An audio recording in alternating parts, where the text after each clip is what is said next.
Hi ಸ್ನೇಹಿತರೆ, ನಾನು ಶಂಕರ್ ಸಾಧನಾ Shankar academy Shikaripura. ಸ್ನೇಹಿತರೆ, ತಮ್ಮ ಎದುರುಗಡೆ ನಾನು ಇವತ್ತು ಒಂದು ಬ್ಯೂಟಿಫುಲ್ ಕಾನ್ಸೆಪ್ಟನ್ನು ಚರ್ಚೆ ಮಾಡ್ತೀನಿ ಸ್ನೇಹಿತರೆ. ಅದು PC, PSI, SDA, FDA ಯಾವುದೇ ಕಾಂಪಿಟೇಟಿವ್ ಎಕ್ಸಾಮ್ ಇರಲಿ, ಆ ಕಾಂಪಿಟೇಟಿವ್ ಎಕ್ಸಾಮ್ಗಳಲ್ಲಿ ನಿಮಗೆ ಆ ಸೈನ್ಸ್ನ ಸೆನ್ಸ್ಗೆ ಒಂದು ಬ್ಯೂಟಿಫುಲ್ ಆಗಿರ್ತಕ್ಕಂಥ ಸ್ಟ್ರೆಂತನ್ನು ಕೊಡಲಿಕ್ಕೆ ಇವತ್ತಿನ ಈ ಒಂದು ಚರ್ಚೆ ನಿಮಗೆ ಹೆಲ್ಪ್ ಆಗಬಹುದು ಅಂತಕ್ಕಂಥ ಒಂದು ಬ್ಯೂಟಿಫುಲ್ ಡ್ರೀಮ್ ಸೆಟ್ನೊಂದಿಗೆ ಇವತ್ತಿನ ಚರ್ಚೆಯನ್ನು ಪ್ರಾರಂಭ ಮಾಡೋಣ ಸ್ನೇಹಿತರೆ.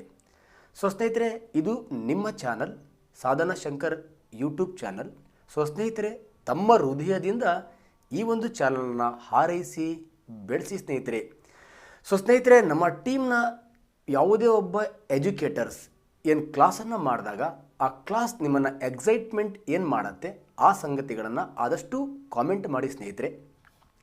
ಸ್ನೇಹಿತರೆ, ತಮಗೆ ಬೇಕಾಗಿರ್ತಕ್ಕಂಥ ವಿಷಯನೂ ಕೂಡ ಕಾಮೆಂಟಲ್ಲಿ ತಿಳಿಸಿ.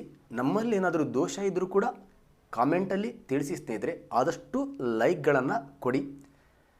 ನಮ್ಮ ಎಜುಕೇಟರ್ಸ್ ಮಾಡ್ತಕ್ಕಂಥ ಪ್ರತಿಯೊಂದು ವಿಡಿಯೋದ ಕೆಳಗಡೆ ಏನು ಡಿಸ್ಕ್ರಿಪ್ಷನ್ಸ್ ಲಿಸ್ಟ್ ಇದೆ, ಅದರಲ್ಲಿರ್ತಕ್ಕಂಥ ವ್ಯಾಟ್ಸಪ್ ಇರ್ಬೋದು, ಟೆಲಿಗ್ರಾಮ್ ಇರ್ಬೋದು, ಟ್ವಿಟ್ಟರ್ಸ್ ಇರ್ಬೋದು, ಇವನ್ನೆಲ್ಲ ಬಳಸ್ಕೊಳ್ಳಿ. ನೀವು ನಾವು ಎಲ್ಲರೂ ಸೇರಿ ಭವ್ಯ ಭಾರತವನ್ನು ಕಟ್ಟುವ ಅಂತ ಹೇಳ್ತಾ ಇವತ್ತಿನ ಒಂದು ಬ್ಯೂಟಿಫುಲ್ ನಾನು ಆಯ್ದುಕೊಂಡಂತಹ ಪ್ರಶ್ನೆಗಳಿಗೆ ನಿಮಗೆ ಆಲ್ರೆಡಿ ಕೊಟ್ಟಿದ್ದೀನಿ. ನಮ್ಮ ಟೀಮಿನ ಲಕ್ಷ್ಮಣ್ ನಾಯ್ಕ್ ಜಿ ಕೊಟ್ಟಿದ್ದಾರೆ ಸ್ನೇಹಿತರೆ. ಆ ಪ್ರಶ್ನೆಗಳನ್ನು ಉತ್ತರ ಮಾಡ್ತಿದ್ದೀರಾ. ಆ ಪ್ರಶ್ನೆಗಳನ್ನು ಉತ್ತರ ಮಾಡೋ ಮುಂಚೆ ಈ ಬ್ಯೂಟಿಫುಲ್ ಆಗಿರ್ತಕ್ಕಂಥ ಪ್ರಶ್ನೆಗಳನ್ನು ನಾನು ಚರ್ಚೆ ಮಾಡಿದ್ದೀನಿ ಸ್ನೇಹಿತರೆ. ಆ ಚರ್ಚೆಯಲ್ಲಿ ಯಾರು ಅತಿ ಹೆಚ್ಚು ಅಂಕಗಳನ್ನು ತೊಗೊಂಡಿದ್ದೀರಿ, ಮತ್ತು ನಾನು ಕೆಮಿಸ್ಟ್ರಿಯ 25 ಪ್ರಶ್ನೆಗಳು, ನೆಕ್ಸ್ಟ್ ಫಿಸಿಕ್ಸ್ನ 25 ಪ್ರಶ್ನೆಗಳು, ಮತ್ತು ನನ್ನ ಹೃದಯದಲ್ಲಿ ಇರತಕ್ಕಂಥ 25 ಸೈನ್ಸ್ ಆ್ಯಂಡ್ ಟೆಕ್ನಾಲಜಿಯ ಪ್ರಶ್ನೆಗಳು, ಮತ್ತು ಕರೆಂಟ್ ಅಫೇರ್ಸ್ಗೆ ಅಪ್ಡೇಟ್ ಮಾಡಿಕೊಂಡು ಮತ್ತು 25 ಪ್ರಶ್ನೆಗಳು, ಈ ಥರ ಚರ್ಚೆ ಮಾಡ್ಕೊಂಡು ಬರಬೇಕಾದ್ರೆ ಎಲ್ಲಿ ತೊಗೊಂಡಿರ್ತಕ್ಕಂಥ ಬಹುಮಾನವನ್ನು ಘೋಷಣೆ ಮಾಡ್ತೀನಿ ಅಂತ ಹೇಳ್ತಾ ಫಸ್ಟ್ ಪ್ರಶ್ನೆಗೆ ಎಂಟ್ರಿ ಆಗ್ತೀನಿ ಸ್ನೇಹಿತರೆ. ಸಿಂಪಲ್ ಕ್ವಶನ್ ಸ್ನೇಹಿತರೆ. ನಮ್ಮ ಈ ಹಳ್ಳಿಗಳಲ್ಲಿ ಎವ್ರಿಡೇ ಲೈಫಲ್ಲಿ ಇವನ್ನೆಲ್ಲ ನೋಡಿರ್ತೀವಿ. ಎಡೆಕುಂಟೆ ನೋಡಿರ್ತೀವಿ, ನೇಗ್ಲು ನೋಡಿರ್ತೀವಿ, ಕೂರಿಗೆ ನೋಡಿರ್ತೀವಿ, ನೆಕ್ಸ್ಟ್ ಕಲ್ಟಿವೇಟರ್ ನೋಡ್ಕೊಳ್ತೀವಿ, ಲೆವೆಲ್ಲರ್ ನೋಡ್ಕೊಂಡಿರ್ತೀವಿ ಸ್ನೇಹಿತರೆ. ಈಗ ಏನು ಅಡ್ವಾನ್ಸ್ ಅಗ್ರಿಕಲ್ಚರಲ್ ಟೆಕ್ನಾಲಜೀಸ್ ಇದೆ, ಅದನ್ನೆಲ್ಲ ಮ್ಯಾಕ್ಸಿಮಮ್ ಇಂಪ್ಲಿಮೆಂಟ್ ಮಾಡಬೇಕು ಅಂತಕ್ಕಂಥ ಒಂದು ದೊಡ್ಡ ಆಶಯದೊಂದಿಗೆ ಘನ ಸರ್ಕಾರದವರು ವಿಜ್ಞಾನದಲ್ಲಿ ಫಸ್ಟ್ ಲೆಸನ್, ಸೆಕೆಂಡ್ ಲೆಸನ್ ಇವುಗಳ ಬಗ್ಗೆನೇ ಮಾಹಿತಿಯನ್ನು ಕೊಡ್ತಿದ್ದಾರೆ ಸ್ನೇಹಿತರೆ. ಹಾಗಾಗಿ ಒಂದು ಪ್ರಶ್ನೆ ಬಂದುಬಿಡಬಹುದು. ಪ್ರಶ್ನೆ ಬಂದಾದಮೇಲೆ ಎಕ್ಸಾಮಲ್ಲಿ ಎಡೆಕುಂಟೆ ಅಂದರೆ ಏನು ಕನ್ಫ್ಯೂಸ್ ಮಾಡ್ಕೊಳ್ಳೋ ಮುಂಚೆ ಒಂದು ಸತಿ ನೋಡ್ಕೊಳ್ಳಿ ಅಂತ ಡೈರೆಕ್ಷನ್ನ ಕೊಡ್ತಾ ಇದ್ದೀನಿ ಸ್ನೇಹಿತರೆ. ಓಕೆ, ಈ ಪ್ರಶ್ನೆ ನಾನು ಇಟ್ಟಿದ್ದೀನಿ. ಎಡೆಕುಂಟೆ ರೈತರು ಯಾಕೆ ಬಳಸ್ತಾರೆ? ಏನು ಕಳೆ ತೆಗಿಯೋಕೆ ಬಳಸ್ತಾರಾ? ಹೌದಲ್ಲ, ನಾನು ನೋಡಿದ್ದೀನಿ ಕಳೆ ಹೋಗ್ತಾ ಇರತ್ತೆ. ಬಿತ್ತನೆ ಮಾಡೋಕ್ಕೆ ಇದಂತೂ ಪಕ್ಕ ಅಲ್ಲ. ಮಣ್ಣನ್ನು ಉಳುಮೆ ಮಾಡಲು ಕನ್ಫ್ಯೂಷನ್ ಸ್ಟಾರ್ಟ್. ಕಳೆ ತೆಗೆಯಲು ಮತ್ತು ಮಣ್ಣನ್ನು ಸಡಿಲ ಮಾಡಲು. ಹಾಗಾದರೆ which is the right answer? ಸ್ನೇಹಿತರೆ, ಕಳೆ ತೆಗೆಯಲು ಮತ್ತು ಮಣ್ಣನ್ನು ಸಡಿಲ ಮಾಡಲು ನಾವು ಬೆಳೆಯನ್ನು ಬೆಳೆದು ಆ ಬೆಳೆ 15, 20, 30 ದಿವಸ ಆದ ತಕ್ಷಣವೇ ಆ ಬೇರಿಗೆ ಆಕ್ಸಿಜನ್ ಹೋಗಲಿ, ಮತ್ತು ಆ ಒಂದು ಸಸ್ಯ ಇದೆಯಲ್ವಾ, ಅದೊಂದು ಬೆಳೆ ಇದೆಯಲ್ವಾ, ಬೆಳೆ ಸುತ್ತಲೂ ಇರ್ತಕ್ಕಂಥ ಸಣ್ಣ ಸಣ್ಣ ಗಿಡಗಳು ಕಿತ್ಕೊಂಡು ಹೋಗಲಿ ಅಂತ ಎಡೆಗುಂಟೆಯನ್ನು ಹೊಡಿತಾರೆ. ನಾವು ಹೊಡೆದಿದ್ದೀವಿ, ನಿಮ್ಮಲ್ಲೂ ಅನೇಕ ಜನರು ಹೊಡೆದಿದ್ದಾರೆ. ಹಳ್ಳಿ ಹುಡುಗರು ಬ್ಯೂಟಿಫುಲ್ಲಾಗಿ ಕೊಡಲಿ ಈ ಕ್ವಶನ್ ಅಂತಾರೆ. ಆದರೆ ನಮ್ಮ ಪಟ್ಟಣದ ಹುಡುಗರಿಗೆ ಎಡೆಕುಂಟೆ ನೋಡೇ ಇರಲ್ಲ, ಅವರು ಕೂಡ ನೋಡ್ಕೊಳ್ಳಿ ಅಂತ ಹೇಳ್ತಾ ನೆಕ್ಸ್ಟ್ ಪ್ರಶ್ನೆಗೆ ಎಂಟ್ರಿ ಆಗ್ತೀನಿ ಸ್ನೇಹಿತರೆ. ಇವುಗಳಲ್ಲಿ ಮೊಟ್ಟ ಮೊದಲ 4 ಹೃದಯದ ಕೋಣೆಯನ್ನು ಹೊಂದಿರುವ ಜೀವಿ. ಸಿಂಪಲ್ ಏನಿದು, ವಿಕಾಸದ ಹಾದಿಯಲ್ಲಿ ಸಸ್ಯ ಮತ್ತು ಪ್ರಾಣಿಗಳು ಅನೇಕ ವಂಶಗಳನ್ನು ಪಡ್ಕೊಳ್ತಾ ಬರ್ತವೆ. ಪ್ರಾರಂಭದಲ್ಲಿ ಸಸ್ಯ ಸಾಮ್ರಾಜ್ಯ, ಪ್ರಾಣಿ ಸಾಮ್ರಾಜ್ಯ, ಪ್ರೋಟಿಸ್ಟ, ಮೈಕೋಟ, ನೆಕ್ಸ್ಟ್ ಈ ಥರ ಸಾಮ್ರಾಜ್ಯಗಳು ಪ್ರಾರಂಭ ಆದಾಗ ಆ ಪ್ರಾಣಿ ಸಾಮ್ರಾಜ್ಯಕ್ಕೆ ಹೋದಾಗ ಅಲ್ಲೂ ಕೂಡ ನಾವು ವಿಕಾಸದ ಹಾದಿಯಲ್ಲಿ ನೋಡ್ತೀವಿ. ಆದಿಮ ಜೀವಿಯಿಂದ ಪೋರಿಫೆರಾ ಬರುತ್ತೆ, ಸಿಲೆಂಟರೇಟಾ ಬರುತ್ತೆ, ನೆಕ್ಸ್ಟ್ ಆಸ್ಕಿ ಹೆಲ್ಮಂತಿಸ್ ಬರುತ್ತೆ, ಫ್ಲಾಟಿ ಹೆಲ್ಮಂತಿಸ್ ಬರುತ್ತೆ, ಅನ್ನೆಲಿಡಾ ಬರುತ್ತೆ, ಆರ್ಥ್ರೋಪೋಡಾ ಬರುತ್ತೆ, ಮೊಲಸ್ಕಾ ಬರುತ್ತೆ, ಎಕೈನೋಡರ್ಮೆಟಾ ಬರುತ್ತೆ. ಇವು ಅಕಶೇರುಕಗಳ ವಂಶದ ನಂತರ ಮತ್ತೆ ವಿಕಾಸ ಆಗಿರ್ತಕ್ಕಂಥದ್ದು ದಟ್ ಇಸ್ ದ ಮೀನುಗಳು ಬರುತ್ತೆ ಸ್ನೇಹಿತರೆ, ಉಭಯವಾಸಿಗಳು ಬರುತ್ತೆ, ಸರೀಸೃಪಗಳು ಬರುತ್ತೆ, ಪಕ್ಷಿಗಳು ಬರುತ್ತೆ, ಸ್ತನಿಗಳು ಬರುತ್ತೆ. ಹಾಗಾದರೆ ಈ ಮೀನು ಅಂತಕ್ಕಂತಹ ಏನು ಜೀವಿಗಳು ಬರುತ್ತಲ್ವಾ, ಇಲ್ಲಿಂದ ನಾವು ಹೃದಯದ ಬಗ್ಗೆ ಕೆಲವೊಂದು ಕಾಂಪಿಟೇಟಿವ್ ಎಕ್ಸಾಮ್ಗಳಲ್ಲಿ ಪ್ರಶ್ನೆಗಳನ್ನು ಕೇಳ್ತಾ ಬರ್ತೀವಿ ಸ್ನೇಹಿತರೆ. ಅದಕ್ಕೆ ಮೀನು ದಟ್ ಈಸ್ ಫಸ್ಟ್ ಏನು ವಂಶಗಳಿದೆ. ಸೊ ಈ ವಂಶಗಳಲ್ಲಿ ದಟ್ ಈಸ್ ಮೀನುಗಳು. ಸೊ ನೆಕ್ಸ್ಟ್ ದಟ್ ಈಸ್ ಉಭಯ ವಾಸಿಗಳು. ಸೊ ನೆಕ್ಸ್ಟ್ ದಟ್ ಈಸ್ ಸರೀಸೃಪಗಳು.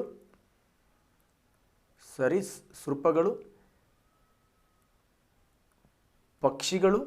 ನೆಕ್ಸ್ಟ್ ಸ್ತನಿಗಳು, ಮ್ಯಾಮಲ್ಸ್ ನಾವೆಲ್ಲ. ಹಾಗಾದರೆ ಈ ಮೀನುಗಳು ಇವು ಕೂಡ ಜಲವಾಸಿಗಳು. ಇವು ಫಸ್ಟ್ ಜಲ ಆಮೇಲೆ ನೆಲ. ಹಾಗಾದರೆ ಜಲ ನೆಲ ಎರಡು ಕಡೆ ವಾಸ ಆಗ್ತಕ್ಕಂತಹ ದೇಹದ ಮಾರ್ಪಾಡನ್ನು ಹೊಂದಿರೋದ್ರಿಂದ ಉಭಯವಾಸಿ. ಮೊಟ್ಟ ಮೊದಲು ಸಂಪೂರ್ಣ ನೆಲವಾಸಿ. ನೆಕ್ಸ್ಟ್ ದಟ್ ಈಸ್ ನೆಲವಾಸಿ. ಸ್ತನಿಗಳು ದಟ್ ಈಸ್ ದ ಮರಿ ಹಾಕೋ ಪ್ರಾಣಿಗಳು. ನಾವೆಲ್ಲವೂ ಕೂಡ ದಟ್ ಈಸ್ ದ ನೆಲವಾಸಿ ಸ್ನೇಹಿತರೆ, ದಟ್ ಈಸ್ ದ ನೆಲವಾಸಿ. ಹಾಗಾದರೆ ಇಲ್ಲಿ ಮೀನುಗಳು ಇದರ ಹೃದಯದ ಕೋಣೆ, ಎರಡು ಹೃದಯದ ಕೋಣೆ. ಶಂಕರ್ ಸರ್ ಆಫ್ಲೈನ್ ಕ್ಲಾಸ್ ಮಾಡ್ಬೇಕಾದ್ರೆ ನನ್ನ ಫೋನ್ ನಂಬರ್ ಅಂತ ಕೊಟ್ಬಿಡ್ತೀನಿ, 23344 ಮತ್ತು 55 ಅಲ್ಲ, ಮುಂದೆ ನೋಡೋಣ. 23344. ಏನು ಸರ್ ಇದು 2? ಎರಡು ಹೃದಯದ ಕೋಣೆಯನ್ನು ಹೊಂದಿರತಕ್ಕಂಥ ವಂಶ ಮೀನು, 3 ಹೃದಯದ ಕೋಣೆಯನ್ನು ಹೊಂದಿರತಕ್ಕಂಥ ವಂಶ ಉಭಯವಾಸಿ, ಮತ್ತೆ 3 ಹೃದಯದ ಕೋಣೆಯನ್ನು ಹೊಂದಿರತಕ್ಕಂಥ ವಂಶ ಸರೀಸೃಪ, 4 ಹೃದಯದ ಕೋಣೆಯನ್ನು ಹೊಂದಿರತಕ್ಕಂತಹ ವಂಶ ಪಕ್ಷಿ, ಅತ್ಯಂತ ಹೆಚ್ಚು ಅಭಿವೃದ್ಧಿ ಹೊಂದಿರುವ 4 ಹೃದಯದ ಕೋಣೆಯನ್ನು ಹೊಂದಿರತಕ್ಕಂಥ ವಂಶ ಸ್ತನಿಗಳೆಲ್ಲವೂ ಮರಿ ಹಾಕುವ ಪ್ರಾಣಿಗಳು. ಮರಿ ಹಾಕೋದು ಅಂದರೆ 100% ನಾನಂತೂ ಮೊಟ್ಟೆಯಾಗಿ ಹುಟ್ಟಲಿಲ್ಲ. ಸೊ ನಮ್ಮಮ್ಮ ಮರಿನೇ ಹಾಕಿದ್ದು. I am A mammals. ಹಾಗಾದ್ರೆ ಹಂದಿಯನ್ನು ಮೊಟ್ಟೆ ಇಡೋದಿಲ್ಲ, ಆಕಳನ್ನು ಮೊಟ್ಟೆ ಇಡೋದಿಲ್ಲ. ಮರಿ ಹಾಕೋವೆಲ್ಲವೂ ಕೂಡ ಮ್ಯಾಮಲ್ಸ್. ಅದೆಲ್ಲ ಡೀಟೇಲ್ ಕ್ಲಾಸಸ್ಗಳನ್ನು ಮತ್ತೆ ನಿಮ್ಮ ಜೊತೆಗೆ ಮಾಡ್ತೀನಿ ಸ್ನೇಹಿತರೆ. ಹಾಗಾದರೆ ನಮ್ಮ ಹೃದಯದ ಕೋಣೆ 4 ಇದೆ. 4 ಹೃದಯದ ಕೋಣೆಯಲ್ಲಿ ಅತ್ಯಂತ ಹೆಚ್ಚು ಬಲಿಷ್ಠವಾಗಿರ್ತಕ್ಕಂಥ ಹೃದಯದ ಕೋಣೆ, ಸ್ಟ್ರಾಂಗೆಸ್ಟ್ ಹಾರ್ಟ್ ಚೇಂಬರ್ ಯಾವುದಪ್ಪ ಅಂದರೆ ದಟ್ ಇಸ್ ದ ಎಡ ಹೃತ್ಕುಕ್ಷಿ. ಹಾರ್ಟನ್ನು ಇಟ್ಕೊಂಡು ಬ್ಯೂಟಿಫುಲ್ ಆ ಫಂಕ್ಷನ್ಸನ್ನು ನಾನು ಹೇಳ್ತೀನಿ ಸ್ನೇಹಿತರೆ. ಈಗ ನೋಡಿ, ಮೊಟ್ಟ ಮೊದಲ 4 ಹೃದಯದ ಕೋಣೆಯನ್ನು ಹೊಂದಿರತಕ್ಕಂತಹ ವಂಶ ಪಕ್ಷಿ. ಹಾಗಾದರೆ ಆನ್ಸರ್ ಸಿಕ್ಬಿಡ್ತು. ಮೀನು 2 ಹೃದಯದ ಕೋಣೆ, ಹಾವು ಇದೊಂದು ಸರೀಸೃಪ 3 ಹೃದಯದ ಕೋಣೆ, ಮನುಷ್ಯ 4 ಹೃದಯದ ಕೋಣೆ, ಗಿಳಿ ಇದು ಕೂಡ 4 ಹೃದಯದ ಕೋಣೆ. ಅದರ ಕ್ವಶನ್ನಲ್ಲಿ ಮೊಟ್ಟ ಮೊದಲ 4 ಹೃದಯದ ಕೋಣೆಯನ್ನು ಹೊಂದಿರೋದು ಅಂದಾಗ ದಟ್ ಇಸ್ ಗಿಳಿ ಇಸ್ ದ ರೈಟ್ ಆನ್ಸರ್ ಸ್ನೇಹಿತರೆ. This is D. ಹಾಗಾದರೆ 2 ಹೃದಯದ ಕೋಣೆಯನ್ನು ಹೊಂದಿರುವ ವಂಶ ಆರ್ ಜೀವಿ ಅಂತ ಎಲ್ಲ ಎಕ್ಸಾಮಿಗೆ ಬಂತು ಅಂದರೆ ಬ್ಯೂಟಿಫುಲ್ ಫಿಶ್. ಹೃದಯದ ಕೆಲಸ ಏನು? ವೆಯ್ಟ್. ಹೃದಯದ ಬಗ್ಗೆ ಸಂಪೂರ್ಣ ಮಾಹಿತಿಯನ್ನು ಮುಂದಿನ ವಿಡಿಯೋಗಳಲ್ಲಿ ನೋಡಿ ಅಂತ ಹೇಳ್ತಾ ನೆಕ್ಸ್ಟ್ 3ನೇ ಕ್ವಶನ್ ಸ್ನೇಹಿತರೆ. ಸೊ ಪ್ಲನೇರಿಯಾದಲ್ಲಿ ನಡೆಯುವ ಸಂತಾನೋತ್ಪತ್ತಿಯ ವಿಧ ಯಾವುದು ಅಂತ. ಪ್ಲನೇರಿಯಾ ಅಂತ ಒಂದು ಜೀವಿ ಇದೆಯಲ್ವಾ, ಇಲ್ಲಿ ನಡೀತಕ್ಕಂಥ ಸಂತಾನೋತ್ಪತ್ತಿಯ ವಿಧ ಏನಿದು? ರೀಪ್ರೊಡಕ್ಷನ್, ಸಂತಾನೋತ್ಪತ್ತಿ ಏನಿಲ್ಲ. ಈ ಪರಿಸರದಲ್ಲಿ ಜೀವಿಗಳು ತಮ್ಮ ಸಂತತಿಯನ್ನು ಮುಂದುವರಿಸ್ಕೊಳ್ಳಿಕ್ಕೆ, ಈ ಪರಿಸರದಲ್ಲಿ ಜೀವಿಗಳು ತಮ್ಮ ಸಂತತಿಯನ್ನು ದಟ್ ಈಸ್ ಸಮತೋಲನಗೊಳಿಸಲಿಕ್ಕೆ ಸೊ ಸಂತಾನೋತ್ಪತ್ತಿಯ ಅಗತ್ಯತೆ ಇದೆ ಸ್ನೇಹಿತರೆ. ಹಾಗಾದರೆ ಸಂತಾನ ಪ್ಲಸ್ ಉತ್ಪತ್ತಿ, ಸಂತಾನೋತ್ಪತ್ತಿ ಅಂದರೆ ಜೀವಿಗಳು ತಮ್ಮನ್ನೇ ಹೋಲುವ ಜೀವಿಗಳಿಗೆ ಮರಿ ಹಾಕ್ತಕ್ಕಂತಹ, ಆ ಮರಿ ಆಗಲಿಕ್ಕೆ ಅಲ್ಲಿ ನಡೀತಕ್ಕಂಥ ಒಂದು ಪ್ರಾಸೆಸ್ಗೆ ಏನಂತ ಕರಿತೀವಿ? ರೀಪ್ರೊಡಕ್ಷನ್. ತಾನು ಇನ್ನೊಂದು ಪ್ರೊಡಕ್ಷನ್ನ ಮಾಡೋದು ರೀಪ್ರೊಡಕ್ಷನ್. ಹಾಗಾದರೆ ಸಂತಾನೋತ್ಪತ್ತಿ ಅಂದ ತಕ್ಷಣವೇ ನಮ್ಮ ತಲೆಯಲ್ಲಿ ಬರೋದು ಗಂಡು ಹೆಣ್ಣು, that is male and female. ಸಂತಾನೋತ್ಪತ್ತಿ ಅಂದ ತಕ್ಷಣವೇ ನಮ್ಮ ತಲೆಯಲ್ಲಿ ಬರುತ್ತೆ ಸರ್ ಗಂಡು ಸರ್, ಹೆಣ್ಣು ಸರ್, ಇವೆರಡು ಸೇರಿದಾಗ ಒಂದು ಬ್ಯೂಟಿಫುಲ್ ಪ್ರೊಡಕ್ಷನ್ ಬರುತ್ತೆ sir. This is reproduction. So ಸ್ನೇಹಿತರೆ, ನಾವೇನು ಜೀವಿಗಳಿದೆಯಲ್ವಾ, ಈ ಜೀವಿಗಳನ್ನು ನಾವು ಮೇನ್ ಈ 2 ರೀತಿಯಲ್ಲಿ ವರ್ಗೀಕರಣ ಮಾಡ್ಕೋತೀವಿ. ಒಂದು ಕೆಳವರ್ಗದ ಜೀವಿಗಳು, ಇನ್ನೊಂದು ಮೇಲ್ವರ್ಗದ ಜೀವಿಗಳು ಅಂತ. ಮೇಲ್ವರ್ಗದ ಜೀವಿಗಳು, ಒಂದು ಕೆಳವರ್ಗದ ಜೀವಿಗಳು, ಇನ್ನೊಂದು ಮೇಲ್ವರ್ಗದ ಜೀವಿಗಳು. ಸೊ ಸ್ನೇಹಿತರೆ, ಕೆಳವರ್ಗದ ಜೀವಿಗಳಲ್ಲಿ ಯಾವ ಜೀವಿಗಳಿರುತ್ತೆ? ದಟ್ ಇಸ್ ದ ಏಕಕೋಶೀಯ ಜೀವಿಗಳು ಅಂತ ಕರೀತೀವಿ. ಏಕಕೋಶೀಯ ಜೀವಿಗಳು ಇವೆಲ್ಲ ಏನು ಯೂನಿಸೆಲ್ಯುಲರ್ ಅಂತ ಕರಿತೀವಿ. ಇವೆಲ್ಲವೂ ಕೂಡ ಕೆಳವರ್ಗದ ಜೀವಿಗಳು. ಮೇಲ್ವರ್ಗದ ಜೀವಿಗಳು ಅಂದರೆ ನಾವು ಏನು ಸಸ್ಯಗಳು ಅಂಡ್ ಪ್ರಾಣಿಗಳು ಅಂತ ಏನು ಕರಿತೀವಿ, ಇವೆಲ್ಲವೂ ಕೂಡ ದಟ್ ಇಸ್ ದ ಮೇಲ್ವರ್ಗದ ಜೀವಿಗಳು. ಹಾಗಾದರೆ ಮೇಲ್ವರ್ಗದ ಜೀವಿಗಳಲ್ಲಿ ಸಾಮಾನ್ಯವಾಗಿ ಸಂತಾನೋತ್ಪತ್ತಿ ದಟ್ ಈಸ್ ಲೈಂಗಿಕ ರೀತಿಯಲ್ಲಿ ನಡೆಯುತ್ತೆ. ದಟ್ ಈಸ್ ಸೆಕ್ಷುವಲ್ ರಿಪ್ರೊಡಕ್ಷನ್, ಲೈಂಗಿಕ ರೀತಿಯಲ್ಲಿ ನಡೆಯುತ್ತೆ. ಮೇಲ್ವರ್ಗದ ಜೀವಿಗಳಲ್ಲಿ ಸಾಮಾನ್ಯವಾಗಿ ಸಂತಾನೋತ್ಪತ್ತಿ ದಟ್ ಇಸ್ ಲೈಂಗಿಕ ರೀತಿಯಲ್ಲಿ ನಡೆಯುತ್ತೆ. ಅಷ್ಟೇ ಅಲ್ಲ, ಅಲೈಂಗಿಕ ರೀತಿಯಲ್ಲೂ ಕೂಡ ನಡೆಯುತ್ತೆ. ಕೆಳವರ್ಗದ ಜೀವಿಗಳಲ್ಲಿ ಸಾಮಾನ್ಯವಾಗಿ ಅಲೈಂಗಿಕ ರೀತಿಯ ಸಂತಾನೋತ್ಪತ್ತಿನೇ ನಡೆಯೋದು.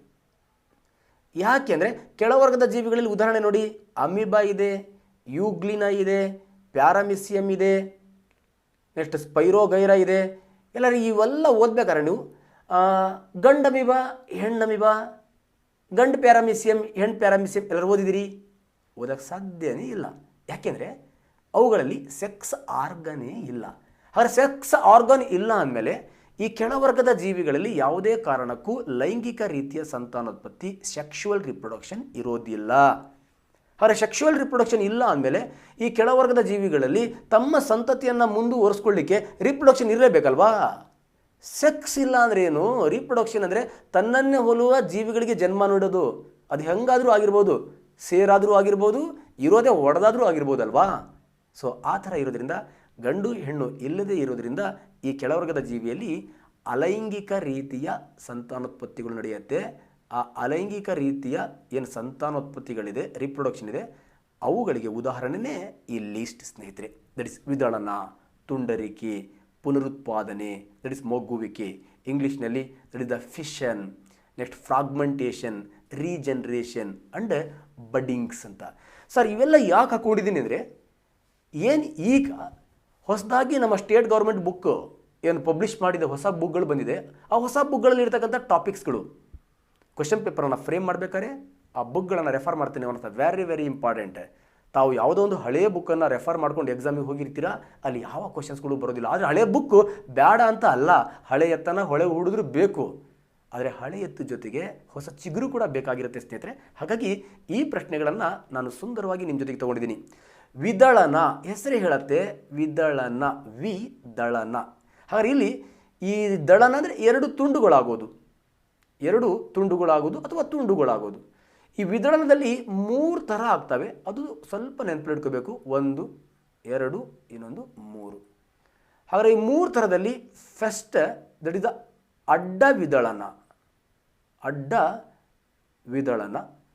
ನೆಕ್ಸ್ಟ್ ಲಂಬ ವಿದಳನ, so next that is the ಬಹು ವಿದಳನ.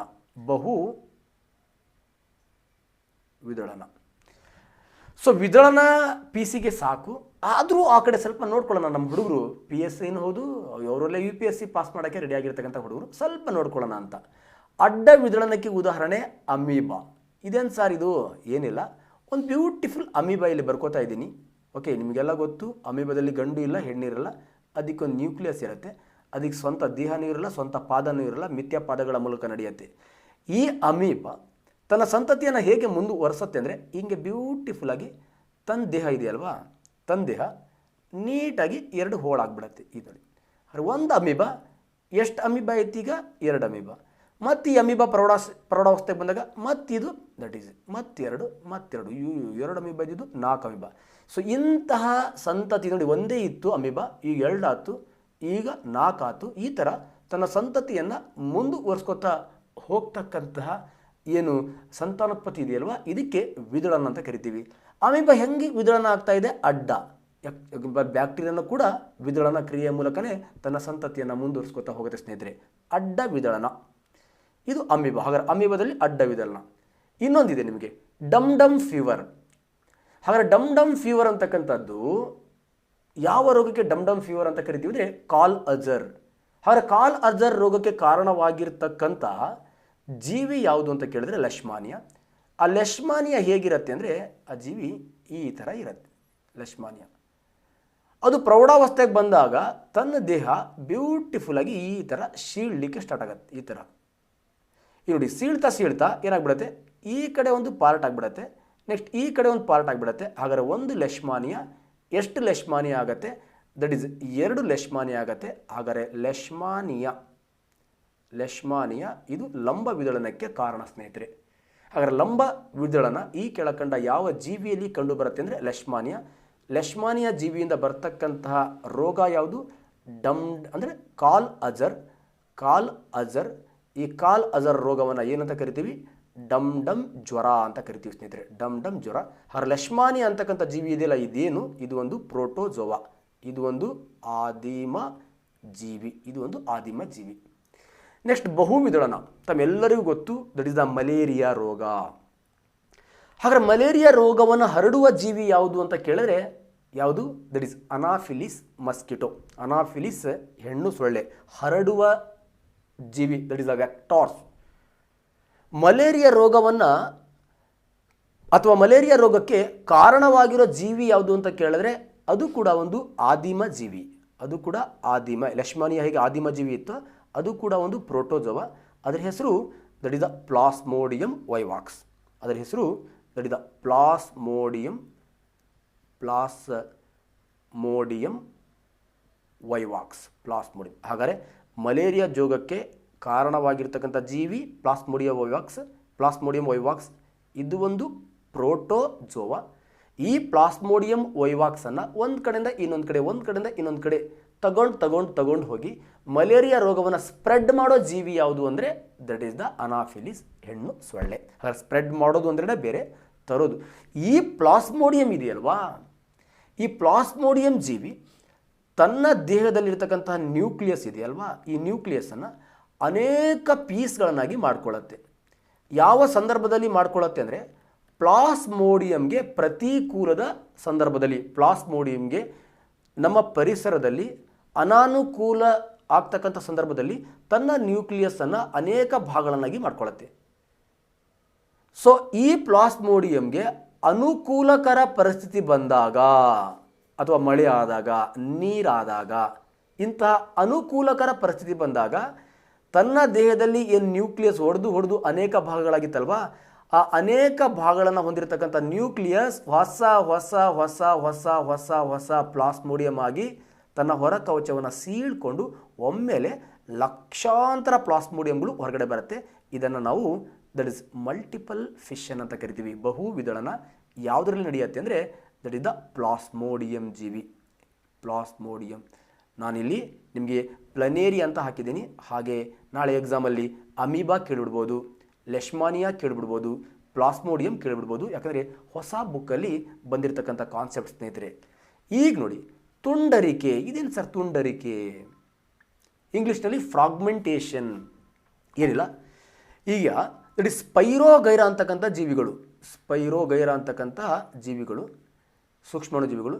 ಈ ಸ್ಪೈರೋಗೈರಾ ಜೀವಿ ತಾನು ಕಳ್ಕೊಂಡಿರ್ತಕ್ಕಂತಹ ಭಾಗ, ಯಾವುದೋ ಒಂದು ಕಾರಣದಿಂದ ತಾನು ಕಳ್ಕೊಂಡಿರ್ತಕ್ಕಂಥ ಭಾಗ ಇದೆಯಲ್ವಾ, ಆ ಭಾಗವನ್ನು ಮತ್ತೆ ಹೊಸದಾಗಿ ರೂಪಿಸ್ಕೊಂಡು ತನ್ನ ಸಂತತಿಯನ್ನು ಏನು ಮಾಡ್ತಾ ಇರುತ್ತೆ, ಮುಂದುವರಿಸ್ತಾ ಇರುತ್ತೆ. ಇಂತಹ ಸಂತಾನೋತ್ಪತ್ತಿಗೆ ನಾವೇನಂತ ಕರಿತೀವಿ? ಫ್ರಾಗ್ಮೆಂಟೇಷನ್ ಅಂತ ಕರಿತೀವಿ. ಸೊ ನೆಕ್ಸ್ಟ್ ರೀಜನ್ರೇಷನ್, ಪುನರುತ್ಪಾದನೆ. ಸೊ ಸ್ನೇಹಿತರೆ, ಇದೇ ನಮ್ಮ ಎಕ್ಸಾಮಲ್ಲಿ ಇರ್ತಕ್ಕಂಥ ಕ್ವಶನ್ಸ್. ದಟ್ ಈಸ್ ದ ಪ್ಲನೇರಿಯಾದಲ್ಲಿ ಯಾವ ರೀತಿಯ ಸಂತಾನೋತ್ಪತ್ತಿ ನಡೆಯುತ್ತೆ ಅಂದರೆ, ಸೊ ಸಿಂಪಲ್ ಕಾನ್ಸೆಪ್ಟ್. ಪ್ಲನೇರಿಯಾದಲ್ಲಿ ದಟ್ ಇಸ್ ರೀಜನ್ರೇಷನ್.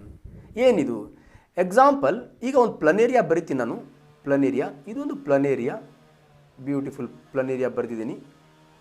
ಈ ಪ್ಲನೇರಿಯಾನ 3 ಪಾರ್ಟ್ ಮಾಡೋಣ. ಎಸ್, ಎಕ್ಸಾಂಪಲ್ ಇದು ದಟ್ ಈಸ್ ತಲೆ, ಇದು ದಟ್ ಈಸ್ ದ ಮುಂಡ, ಇದು ದಟ್ ಈಸ್ ದ ಬಾಲ. ಸೊ ಸ್ನೇಹಿತರೆ, ಈ ಪುನರುತ್ಪಾದನೆ ಆರ್ ಪ್ಲನೇರಿಯಾದಂಥ ಜೀವಿಗಳಲ್ಲಿ ಎಂತಹ ಸಂತಾನೋತ್ಪತ್ತಿ ನಡೆಯುತ್ತೆ ಅಂದರೆ that is the regeneration. Regeneration ಅಂದರೆ ಏನಿಲ್ಲ, ಈ ಪ್ಲನೇರಿಯಾ 3 ಪಾರ್ಟ್ ಆಗಿದೆ. ಪಾಪ ಇದು ಬಾಲ ಮತ್ತು ರುಂಡನ ಕಳೆದುಕೊಂಡ ಭಾಗವನ್ನು ಮತ್ತೆ ಬೆಳೆಸಿಕೊಂಡು ಹೊಸ ಜೀವಿ ಆಗತ್ತೆ.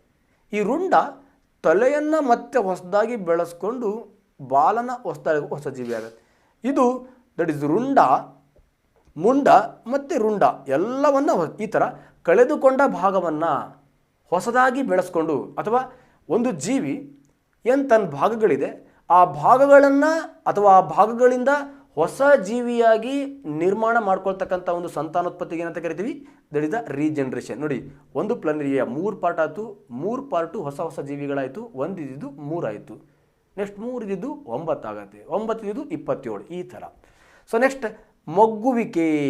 ಸೊ ಈ ಸಂತಾನೋತ್ಪತ್ತಿ ಎಲ್ಲಿ ನಡೆಯುತ್ತೆ ಅಂದರೆ ದಟ್ ಇಸ್ ದ ಹೈಡ್ರಾ. ಏನಿಲ್ಲ, ಹೈಡ್ರಾ ತುಂಬ ಚೆನ್ನಾಗಿ ಬೆಳೆಯುತ್ತೆ. ಈ ಥರ ಬೆಳೆದು ಬೆಳೆದು ಬೆಳೆದು ಬೆಳೆದು ಪ್ರೌಢಾವಸ್ಥೆಗೆ ಹೈಡ್ರಾ ಬಂದಾಗ ಈ ಹೈಡ್ರಾದ ಬುಡದಲ್ಲಿ ಒಂದು ಮೊಗ್ಗು ಬರುತ್ತೆ. ಈ ಮೊಗ್ಗು ಈ ಹೈಡ್ರಾ ಪ್ರೌಢಾವಸ್ಥೆಗೆ ಬಂದ ಮೇಲೆ ತಾಯಿ ದೇಹದಿಂದ ಏನಾಗುತ್ತೆ, ಬೇರ್ಪಟ್ಟು ಈ ಮೊಗ್ಗು ದಟ್ ಈಸ್ ಹೊಸ ಹೈಡ್ರಾವಾಗಿ ಬೆಳೆಯುತ್ತೆ ಸ್ನೇಹಿತರೆ. ಈ ಥರ ನೋಡಿ, ಒಂದು ಹೈಡ್ರಾ ಅದು ಪ್ರೌಢಾವಸ್ಥೆಗೆ ಬಂದಾಗ ಮೊಗ್ಗು ಬಂತು, ಆ ಮೊಗ್ಗು ತಾಯಿ ದೇಹದಿಂದ ಬೇರ್ಪಡ್ತು, ಆ ಮೊಗ್ಗು ಹೊಸ ಹೈಡ್ರಾವಾಗಿ ಬೆಳೀತು. ಇಂತಹ ಸಂತಾನೋತ್ಪತ್ತಿಗೆ ಏನಂತ ಕರಿತೀವಿ ನಾವು, ಬಡ್ಡಿಂಗ್ಸ್ ಅಂತ ಕರಿತೀವಿ ಸ್ನೇಹಿತರೆ. ಈ ರೀತಿ ನಾನು ಇಲ್ಲಿ ಏಕಕೋಶ ಅಥವಾ ಕೆಳವರ್ಗದ ಜೀವಿಗಳಲ್ಲಿ ನಡೀತಕ್ಕಂಥ ಅಲೈಂಗಿಕ ರೀತಿಯ ಸಂತಾನೋತ್ಪತ್ತಿಯ ಬಗ್ಗೆ ಮಾಹಿತಿಯನ್ನು ಕೊಟ್ಟಿದ್ದೀನಿ. ವಿದಳನ, ಒಂದು ದೇಹ ಎರಡಾಗೋದು, ತುಂಡರಿಕೆ, ಕಳ್ಕೊಂಡಿರೋ ಭಾಗವನ್ನು ಹೊಸದಾಗಿ ಪಡ್ಕೊಳ್ತಕ್ಕಂಥದ್ದು, ನೆಕ್ಸ್ಟ್ ರೀಜನರೇಷನ್, ಅದೆಷ್ಟು ಪಾರ್ಟ್ ಇದೆ ಅಷ್ಟು ಪಾರ್ಟು ಹೊಸ ಜೀವಿಗಳಾಗಿ ಬೆಳೀತಕ್ಕಂಥದ್ದು, ಮೊಗ್ಗು ತಾಯಿ ದೇಹದಿಂದ ಒಂದು ಮೊಗ್ಗು ಚಾಚಿ ಆ ಮೊಗ್ಗು ತಾಯಿಯಿಂದ ಬೇರ್ಪಟ್ಟು ಹೊಸ ಜೀವಿಯಾಗಿ ಬೆಳೀತಕ್ಕಂಥ ಸಂತಾನೋತ್ಪತ್ತಿ, ಇವೆಲ್ಲ ಕೆಳವರ್ಗದಲ್ಲಿ ನಡೀತಕ್ಕಂಥ ಸಂತಾನೋತ್ಪತ್ತಿ ಸ್ನೇಹಿತರೆ. ಮೇಲ್ವರ್ಗದಲ್ಲೂ ಕೂಡ ಬ್ರಯೋಫಿಲಮ್ ಅಂದರೆ ಏನು, ಲೇಯರಿಂಗ್ ಅಂದರೆ ಏನು, ವೆಜಿಟೇಟಿವ್ ಫ್ರಾಗ್ಮೆಂಟೇಷನ್ ಅಂದರೆ ಏನು, ಸೊ ಹೂಗಳಿಂದ ಹೇಗೆ ಸಂತಾನೋತ್ಪತ್ತಿ ನಡೆಯುತ್ತೆ, ಉನ್ನತ ಮನುಷ್ಯರಲ್ಲಿ ಹೇಗೆ ಸಂತಾನೋತ್ಪತ್ತಿ ನಡೆಯುತ್ತೆ, ಅವೆಲ್ಲ ನೆಕ್ಸ್ಟ್ 25 ಮತ್ತೆ ಬಯಾಲಜಿಯ ಸ್ಲೈಡನ್ನು ಮಾಡ್ತೀನಿ, ಅಲ್ಲಿ ನಿಮಗೆ ಇದರ ಬಗ್ಗೆ ಕ್ಲಾರಿಟಿ ಕೊಡ್ತೀನಿ ಅಂತ ಹೇಳ್ತಾ, ಸೊ ನೆಕ್ಸ್ಟ್ ಪ್ರಶ್ನೆಗೆ ಎಂಟ್ರಿ ಆಗ್ತೀನಿ ಸ್ನೇಹಿತರೆ. ನೆಲದ ಮೇಲೆ ಮೊಟ್ಟ ಮೊದಲಿಗೆ ಬೆಳೆದ ವಂಶ ಯಾವುದು? ಸೊ ಸ್ನೇಹಿತರೆ, ಈ ಜೀವಿಗಳು ಹೇಗೆ ವಿಕಾಸ ಆಯಿತು ಅಂದರೆ, ಸೊ ಫಸ್ಟ್ ಜೀವಕೋಶ, ಕೋಶಪೊರೆ, ನೆಕ್ಸ್ಟ್ ಕೋಶ ದ್ರವ್ಯ, ನೆಕ್ಸ್ಟ್ ಆಕಾರ ಇಲ್ಲದೆ ಇರತಕ್ಕಂಥ nucleus, that is the prokaryotes, that is the ಬ್ಯಾಕ್ಟೀರಿಯಾಗಳು. ಈ ಕಡೆ ನೀಲಿ ಹಸಿರು ಶೈವಲಗಳು ಮೀನ್ಸ್ ಸೈನೋಬ್ಯಾಕ್ಟೀರಿಯಾಗಳು. ಸೊ ಸ್ನೇಹಿತರೆ, ಈ ಶೈನೋಬ್ಯಾಕ್ಟೀರಿಯಾಗಳಿಂದ ನೆಕ್ಸ್ಟ್ ಗೋಲ್ಡನ್ ಬ್ರೌನ್ ನೀಲಿ ಹಸಿರು ಶೈವಲಗಳಿಂದ ದಟ್ ಇಸ್ ಗೋಲ್ಡನ್ ಬ್ರೌನ್, ಬಂಗಾರ ಬಣ್ಣದ ಶೈವಲಗಳು ಇಲ್ಲಿ ಬ್ಯೂಟಿಫುಲ್ ದಟ್ ಇಸ್ ಪ್ರೋಕ್ಯಾರಿಯೋಟ್ ಇದ್ದಿರ್ತಕ್ಕಂಥದ್ದು. ಡೆಫಿನೆಟ್ ನ್ಯೂಕ್ಲಿಯಸ್ ಬರುತ್ತೆ. ಯಾವ ಕ್ಯಾರಿಯೋಟ್ಸ್ ಆಗುತ್ತೆ? ಯು ಕ್ಯಾರಿಯೋಟ್ಸ್ ಆಗುತ್ತೆ. ಹಾಗಾದರೆ ದಿಸ್ ಇಸ್ ದ ಯು ಕ್ಯಾರಿಯೋಟ್ಸನ್ನು ಹೊಂದಿರತಕ್ಕಂಥ ಪ್ರೋಟೋಜೋವನ್ ಆದಿಮ ಜೀವಿಗಳಲ್ಲಿ ಪ್ರೋಟಿಸ್ಟಾ ಸಾಮ್ರಾಜ್ಯದಲ್ಲಿ ಕಂಡುಬರುತ್ತೆ ಗೋಲ್ಡನ್ ಬ್ರೌನ್ ಆಲ್ಗೆಗಳು. ಸೊ ಹೀಗೆ ಇದು ನೀರಲ್ಲೇ ಇರುತ್ತೆ, ಮತ್ತೆ ವಿಕಾಸವನ್ನು ಹೊಂತ ದಟ್ ಇಸ್ ಏಕಕೋಶ. ನೋಡಿ, ಇಲ್ಲಿ ಪ್ರೋಕ್ಯಾರಿಯೋಟ್ ಏಕಕೋಶ ಸರಿಯಾಗಿ ಅಭಿವೃದ್ಧಿ ಆಗಿಲ್ಲ. ಇಲ್ಲಿ ಒಂದು ಏಕಕೋಶ ಅಂದರೆ ಒಂದು ಕೋಶ ಕಂಪ್ಲೀಟ್ ಅಭಿವೃದ್ಧಿ ಆಯಿತು. ಯಾವಾಗ ಒಂದು ಕೋಶ ಅಭಿವೃದ್ಧಿ ಆಯಿತು, ಆ ಕೋಶ ಅನೇಕ ಕೋಶಗಳು ಒಟ್ಟಿಗೆ ಕೆಲಸವನ್ನು ಮಾಡಲಿಕ್ಕೆ ಪ್ರಾರಂಭ ಮಾಡೋದು, ದಟ್ ಇಸ್ ದ ಬಹುಕೋಶೀಯ. ಆವಾಗ ಬಹುಕೋಶೀಯ that is blue green algae, golden brown algae, ಯಾವಾಗ ಅನೇಕ ಕೋಶಗಳು ಸೇರಿ ಒಂದು ಜೈವಿಕ ಕ್ರಿಯೆಯನ್ನು ಮಾಡಲಿಕ್ಕೆ ಸ್ಟಾರ್ಟ್ ಆದವು, ಅವಾಗ ಮತ್ತೆ ಎವಲ್ಯೂಷನ್ ಆಗುತ್ತೆ, that is multicellular algae, ಬಹುಕೋಶೀಯ ಶೈವಲಗಳು. ಇಲ್ಲಿಂದ ನಮ್ಮ ಸಸ್ಯ ಸಾಮ್ರಾಜ್ಯ ಸ್ಟಾರ್ಟ್ ಆಗುತ್ತೆ ಸ್ನೇಹಿತರೆ. ಹಾಗಾದರೆ ಸಸ್ಯ ಸಾಮ್ರಾಜ್ಯದ ಮೊಟ್ಟ ಮೊದಲ ವಂಶ ಯಾವುದು ಅಂತ ಕೇಳಿದ್ರೆ ದಟ್ ಇಸ್ ದ ಬಹುಕೋಶೀಯ ಶೈವಲಗಳು. ಹಾಗಾದರೆ ಬಹುಕೋಶ ಶೈವಲಗಳು ಸಂಪೂರ್ಣ ಜಲವಾಸಿಗಳು. ಇವೆಲ್ಲ ಸಂಪೂರ್ಣ ಅದು ನೀರಲ್ಲೇ ಬೆಳೆಯುತ್ತೆ. ಏನಿದು ಬಹುಕೋಶ ಶೈವಲಗಳು ಕಡ್ಡಿ ಥರ ಇತ್ತು, ಈ ಕಡ್ಡಿ ಥರ ಇರ್ತಕ್ಕಂಥ ಬಹುಕೋಶ ಶೈವಲಕ್ಕೆ ಒಂದು ಬೇರಿನ ಥರ ರಚನೆ ಬರುತ್ತೆ. ಆದರೆ ಇದು ಬೇರಲ್ಲ. ಈ ಬೇರಿನ ಥರ ರಚನೆಗೆ ಏನಂತ ಕರಿತೀವಿ? ರೈಜಾಯ್ಡ್ ಅಂತ ಕರಿತೀವಿ. ರೈಜಾಯ್ಡ್. ಯಾವಾಗ ಬೇರಿನ ತರಹ ರಚನೆ ಬಹುಕೋಶ ಶೈವಲಗಳಿಗೆ ಬಂತು, ಮತ್ತೆ ಬಹುಕೋಶ ಶೈವಲಗಳು ಹೊಸ ಸಸ್ಯಗಳಾಗಿ ವಿಕಾಸವನ್ನು ಹೊಂತವೆ. ಆ ಹೊಸ ಸಸ್ಯಗಳೇ ಹಾವಸೆ ಸಸ್ಯಗಳು. ಯಾವಾಗ ಹಾವಸೆ ಸಸ್ಯಗಳಿಗೆ ಬೇರಿನ ಥರ ರೈಜಾಯ್ಡ್ ಅಂತಕ್ಕಂಥ ರಚನೆ ಬರುತ್ತೋ ಆವಾಗ ನೆಲದ ಮೇಲೆ ಬೆಳಿಲಿಕ್ಕೆ ಸ್ಟಾರ್ಟ್ ಆಗತ್ತೆ. ಹಾಗಾಗಿ ಮೊಟ್ಟ ಮೊದಲು ನೆಲದ ಮೇಲೆ ಬೆಳೆದ ಸಸ್ಯಗಳು ಯಾವುದು ಅಂದರೆ ಹಾವಸೆ ಸಸ್ಯಗಳು ಸ್ನೇಹಿತರೆ. ಹಾಗಾದರೆ ಹಾವಸೆ ಸಸ್ಯಗಳು ಫಸ್ಟ್ ನೆಲದ ಮೇಲೆ ಬೆಳೆದ್ವು, ಆದರೆ ತನ್ನ ಸಂತಾನೋತ್ಪತ್ತಿಗೆ ನೀರಿಗೆ ಅವಲಂಬನೆಯಾದವು. ಹಾಗಾಗಿ ಹಾವಸೆ ಸಸ್ಯಗಳಿಗೆ ಮತ್ತೊಂದು ಬ್ಯೂಟಿಫುಲ್ ಹೆಸರಲ್ಲಿ ಕರಿತೀವಿ, ಉಭಯವಾಸಿ ಸಸ್ಯಗಳು ಅಂತ ಕರಿತೀವಿ. ಉಭಯವಾಸಿ ಸಸ್ಯಗಳು, ಆಂಫಿಬಿಯನ್ಸ್ ಪ್ಲ್ಯಾಂಟ್ಸ್ ಅಂತ ಕರಿತೀವಿ ಸ್ನೇಹಿತರೆ. ಎಕ್ಸಾಂಪಲ್ ಮಾಮಾ ಪೂರಿ, ನೆನ್ಪಿಡ್ಕೊಂಬಿಡಿ. Marchantia, moss, Funaria and Riccia. Marchantia, moss, Funaria ಮತ್ತು ರಿಕ್ಸಿಯಾ. ಓಕೆ, ಇದೆಲ್ಲ ಡೀಟೇಲ್ ಕ್ಲಾಸನ್ನು ಕೊಡ್ತೀನಿ ಸ್ನೇಹಿತರೆ. ಸೊ ಸ್ನೇಹಿತರೆ, ಇವು ನೀರಿನ ಮೂಲಕ ಸಂತಾನೋತ್ಪತ್ತಿಯನ್ನು ನಡೆಸಿ ನೆಕ್ಸ್ಟ್ ನೆಲದ ಮೇಲೆ ಬೆಳೆದ್ವು, ಎರಡೂ ಕಡೆ ತನ್ನ ಸಂತತಿಯನ್ನು, ತನ್ನ ಜೈವಿಕ ಕ್ರಿಯೆಯನ್ನು ಕಂಪ್ಲೀಟ್ ಮಾಡಿದ್ವು. ಹಾಗಾಗಿ ಆಂಫಿಬಿಯನ್ ಪ್ಲ್ಯಾಂಟ್. ಮೊಟ್ಟ ಮೊದಲು ಬೇರು, ಕಾಂಡ, ಎಲೆ ಸಂಪೂರ್ಣ ನೆಲವಾಸಿ ಸಸ್ಯ ಯಾವುದಪ್ಪ ಅಂದರೆ ದಟ್ ಇಸ್ ದ ಝರಿ ಸಸ್ಯ. ಇವು ನೆಲದ ಮೇಲೆ ಮೊಟ್ಟ ಮೊದಲಿಗೆ ಅಂದರೆ ಹಾವಸೆ. ಸಂಪೂರ್ಣ ಅಂತಕ್ಕಂಥ ಒಂದು ಬ್ಯೂಟಿಫುಲ್ ವರ್ಡ್, ಕಂಪ್ಲೀಟ್ಲಿ ಸಂಪೂರ್ಣ. ಮೊಟ್ಟ ಮೊದಲು ನೆಲ ಅಂದರೆ ದಟ್ ಇಸ್ ದ ಜರಿ ಸಸ್ಯಗಳು. ಇವು ನೀರಿಲ್ಲ, ಸಂಪೂರ್ಣವಾಗಿ ಮೊಟ್ಟ ಮೊದಲು ನೆಲದ ಮೇಲೆ ಬೆಳೆದ ಸಸ್ಯಗಳು ಜರಿ ಸಸ್ಯಗಳು. ಇದಕ್ಕೆ ಇನ್ನೊಂದು ಹೆಸರು ಪುಚ್ಚ ಸಸ್ಯಗಳು ಅಂತ ಕರಿತೀವಿ, ಇಂಗ್ಲೀಷಲ್ಲಿ ಟೆರಿಡೋಫೈಟ್ಸ್ ಅಂತ ಕರಿತೀವಿ ಸ್ನೇಹಿತರೆ. ಈ ಸಸ್ಯಗಳಲ್ಲಿ ಮೊಟ್ಟ ಮೊದಲು ದಟ್ ಇಸ್ ದ ಎಲೆ, ಕಾಂಡ ಅಂಡ್ ಬೇರುಗಳು. ಹಾಗಾದರೆ ಬೇರುಗಳು ಅಂತಕ್ಕಂಥ ಒಂದು ರೂಟ್ ಅಂತಕ್ಕಂಥ ಕಾನ್ಸೆಪ್ಟ್ ಫಸ್ಟ್ ಎಲ್ಲಿ ಬಂತು ಅಂದರೆ ದಟ್ ಈಸ್ ಜರಿ ಸಸ್ಯ. ಆ ರೂಟ್ ಹೆಂಗೆ ಬಂತು ಸರ್? ಏನಿಲ್ಲ, ನಮ್ಮ ಉಭಯವಾಸಿ ಸಸ್ಯಗಳಲ್ಲಿ ಇರ್ತಕ್ಕಂಥ ಈ ರೈಸೈಡೆ ಏನಾಗಿ ವಿಕಾಸ ಆದವು, ಬೇರಾಗಿ ವಿಕಾಸ ಆದವು. ಯಾವಾಗ ಬೇರಾಗಿ ವಿಕಾಸ ಆಯಿತು ಆವಾಗ ಆವಾಸಿ ಸಸ್ಯಗಳು ಯಾವ ಸಸ್ಯಗಳಾಗಿ ಪರಿವರ್ತನೆ ಆದವು ಅಂದರೆ ಜರಿ ಸಸ್ಯಗಳಾಗಿ ಪರಿವರ್ತನೆ ಆದವು.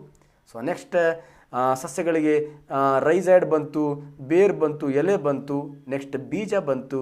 ಆದರೆ ಬೀಜದ ಮೇಲೆ ಹಣ್ಣಿಲ್ಲ, ದಟ್ ಇಸ್ ಅನಾವೃತ ಬೀಜ ಸಸ್ಯಗಳು, ಸೈಕಾಸ್, ಪೈನಸ್. ನೆಕ್ಸ್ಟ್ ಬೀಜದ ಮೇಲೆ ಹಣ್ಣು ಕೂಡ ಬಂತು, ದಟ್ ಇಸ್ ಆವೃತ ಬೀಜ ಸಸ್ಯಗಳು. ಅದ್ರ ಬಗ್ಗೆ ಎಲ್ಲ ಡೀಟೇಲಾಗಿ ಹೇಳ್ತೇನೆ ಸ್ನೇಹಿತರೆ. ಈಗ ಮಾವು ಇರ್ಬೋದು, ನಾವೇನು ಎವ್ರಿಡೇ ಲೈಫಲ್ಲಿ ಅನೇಕ ಹಣ್ಣುಗಳನ್ನು ನೋಡ್ತಾ ಇದ್ದೀವಿ, ಅವೆಲ್ಲ ತಿಂತಾ ಇದ್ದೀವಿ ಅಂದರೆ ಅವೆಲ್ಲವೂ ಕೂಡ ಆವೃತ ಬೀಜ ಸಸ್ಯಗಳು. ಆವೃತ ಬೀಜ ಸಸ್ಯಗಳಲ್ಲಿ ಸಂತಾನೋತ್ಪತ್ತಿಯ ಭಾಗ ಬ್ಯೂಟಿಫುಲ್ ಹೂವು. ರಿಪ್ರೊಡಕ್ಷನ್ ಪಾರ್ಟ್ ಯಾವುದಪ್ಪ ಅಂದರೆ ಹೂವು, ಮತ್ತು ಆ ರಿಪ್ರೊಡಕ್ಷನ್ ನೆಕ್ಸ್ಟ್ ನಾನು ಬ್ಯೂಟಿಫುಲ್ಲಾಗಿ ನಿಮಗೆ ಕ್ಲಿಯರ್ ಮಾಡಿಕೊಡ್ತೀನಿ ಸ್ನೇಹಿತರೆ. ಹಾಗಾದರೆ ನೆಲದ ಮೇಲೆ ಮೊಟ್ಟ ಮೊದಲಿಗೆ ಬೆಳೆದ ಸಸ್ಯವಂಶ that is the bryophytes. D is the right answer. Completely terrestrial ಅಂದರೆ that is C is pteridophytes is the right answer. Okay, that is the beautiful concept. Next, femur ಅಂತಕ್ಕಂಥ ಮೂಳೆ ನಮ್ಮ ದೇಹದ ಯಾವ ಭಾಗದಲ್ಲಿ ಇದೆ? ಸೊ ಸ್ನೇಹಿತರೆ, ಅಸ್ಥಿ ಪಂಜರ ಅಂತಕ್ಕಂಥ ಒಂದು ಬ್ಯೂಟಿಫುಲ್ ಕಾನ್ಸೆಪ್ಟನ್ನು ಕೊಟ್ಟಿದ್ದೀನಿ. ಆ ಕಾನ್ಸೆಪ್ಟನ್ನು ನೋಡ್ಕೊಳ್ಳಿ. ಅದರಲ್ಲಿ ಬಿಟ್ಟಿದ್ದೆ ನಾನು, ಯಾಕಂದರೆ ಫೀಮರ್ ಅಂತ ಚಂದ ಹುಡುಗರು ಓದಿರ್ತಾರೆ. ಎಕ್ಸಾಮಲ್ಲಿ ವೂಮರ್ ಹೊಡೆದುಬಿಟ್ರೆ ನಮ್ಮ ಹುಡುಗರಿಗೆ ಚಂಬು ಬೇಡ ಅಂತ ಈ ಪ್ರಶ್ನೆನ ಇಟ್ಕೊಂಡಿದ್ದೀನಿ ಸ್ನೇಹಿತರೆ. ಹಾಗಾದ್ರೆ ಸಿಂಪಲ್, ತಮ್ಮೆಲ್ಲರಿಗೂ ಗೊತ್ತು ಮುಖ. ಸೊ ನಮ್ಮ ನೆತ್ತಿಯ ಮೇಲೆ 8 ಮೂಳೆಗಳಿವೆ. ನಮ್ಮ ಫೇಸ್ ಇದೆಯಲ್ವಾ, ಫೇಸ್ ಮುಖ, ಇದರಲ್ಲಿ 14 ಮೂಳೆಗಳಿವೆ. ಈ ಕಡೆ ಕಿವಿಯಲ್ಲಿ 3 ಇದೆ, ಈ ಕಡೆ ಕಿವಿಯಲ್ಲಿ 3 ಇದೆ. 206 ಮೂಳೆಗಳಲ್ಲಿ ಇಂಡಿಪೆಂಡೆಂಟ್ ಆಗಿರ್ತಕ್ಕಂಥ ಗಂಟ್ಲಲ್ಲಿ ಹಯಾಯ್ಡ್ ಬೋನ್ ಇದೆ. ಒಟ್ಟು 29 ಮೂಳೆಗಳು ನಮ್ಮ ತಲೆಯಲ್ಲಿ ಇದೆ. ತಲೆ ಬುರುಡೆ ಅಂದರೆ ಈ ಕಡೆ ಬುರುಡೆ ಅಂದರೆ ಇದು ಯಾವುದಕ್ಕೂ ಅಂಟುಕೊಂಡಿಲ್ಲ, ಇದು ಬುರುಡೆಲ್ಲಿ ಸೇರಲ್ಲ. ಈ ಕಡೆ ಕಿವಿಯಲ್ಲಿರೋ 3 ಬುರುಡೆಯಲ್ಲಿ ಸೇರಲ್ಲ, ಈ ಕಡೆ ಕಿವಿಯಲ್ಲಿರೋ 3 ಬುರುಡೆಯಲ್ಲಿ ಸೇರಲ್ಲ. ಹಾಗಾದರೆ ಸ್ಕಲ್, ತಲೆಯ ಬುರುಡೆ ಅಂದರೆ ಎಷ್ಟು ಬರುತ್ತೆ? That is 22. One of the very very important. Skull English ಮೀಡಿಯಮಲ್ಲಿ ಹೆಡ್ ಅಂಡ್ ಸ್ಕಲ್ ಅಂತ ಬೇರೆ ಥರನೇ ಕಾಣುತ್ತೆ.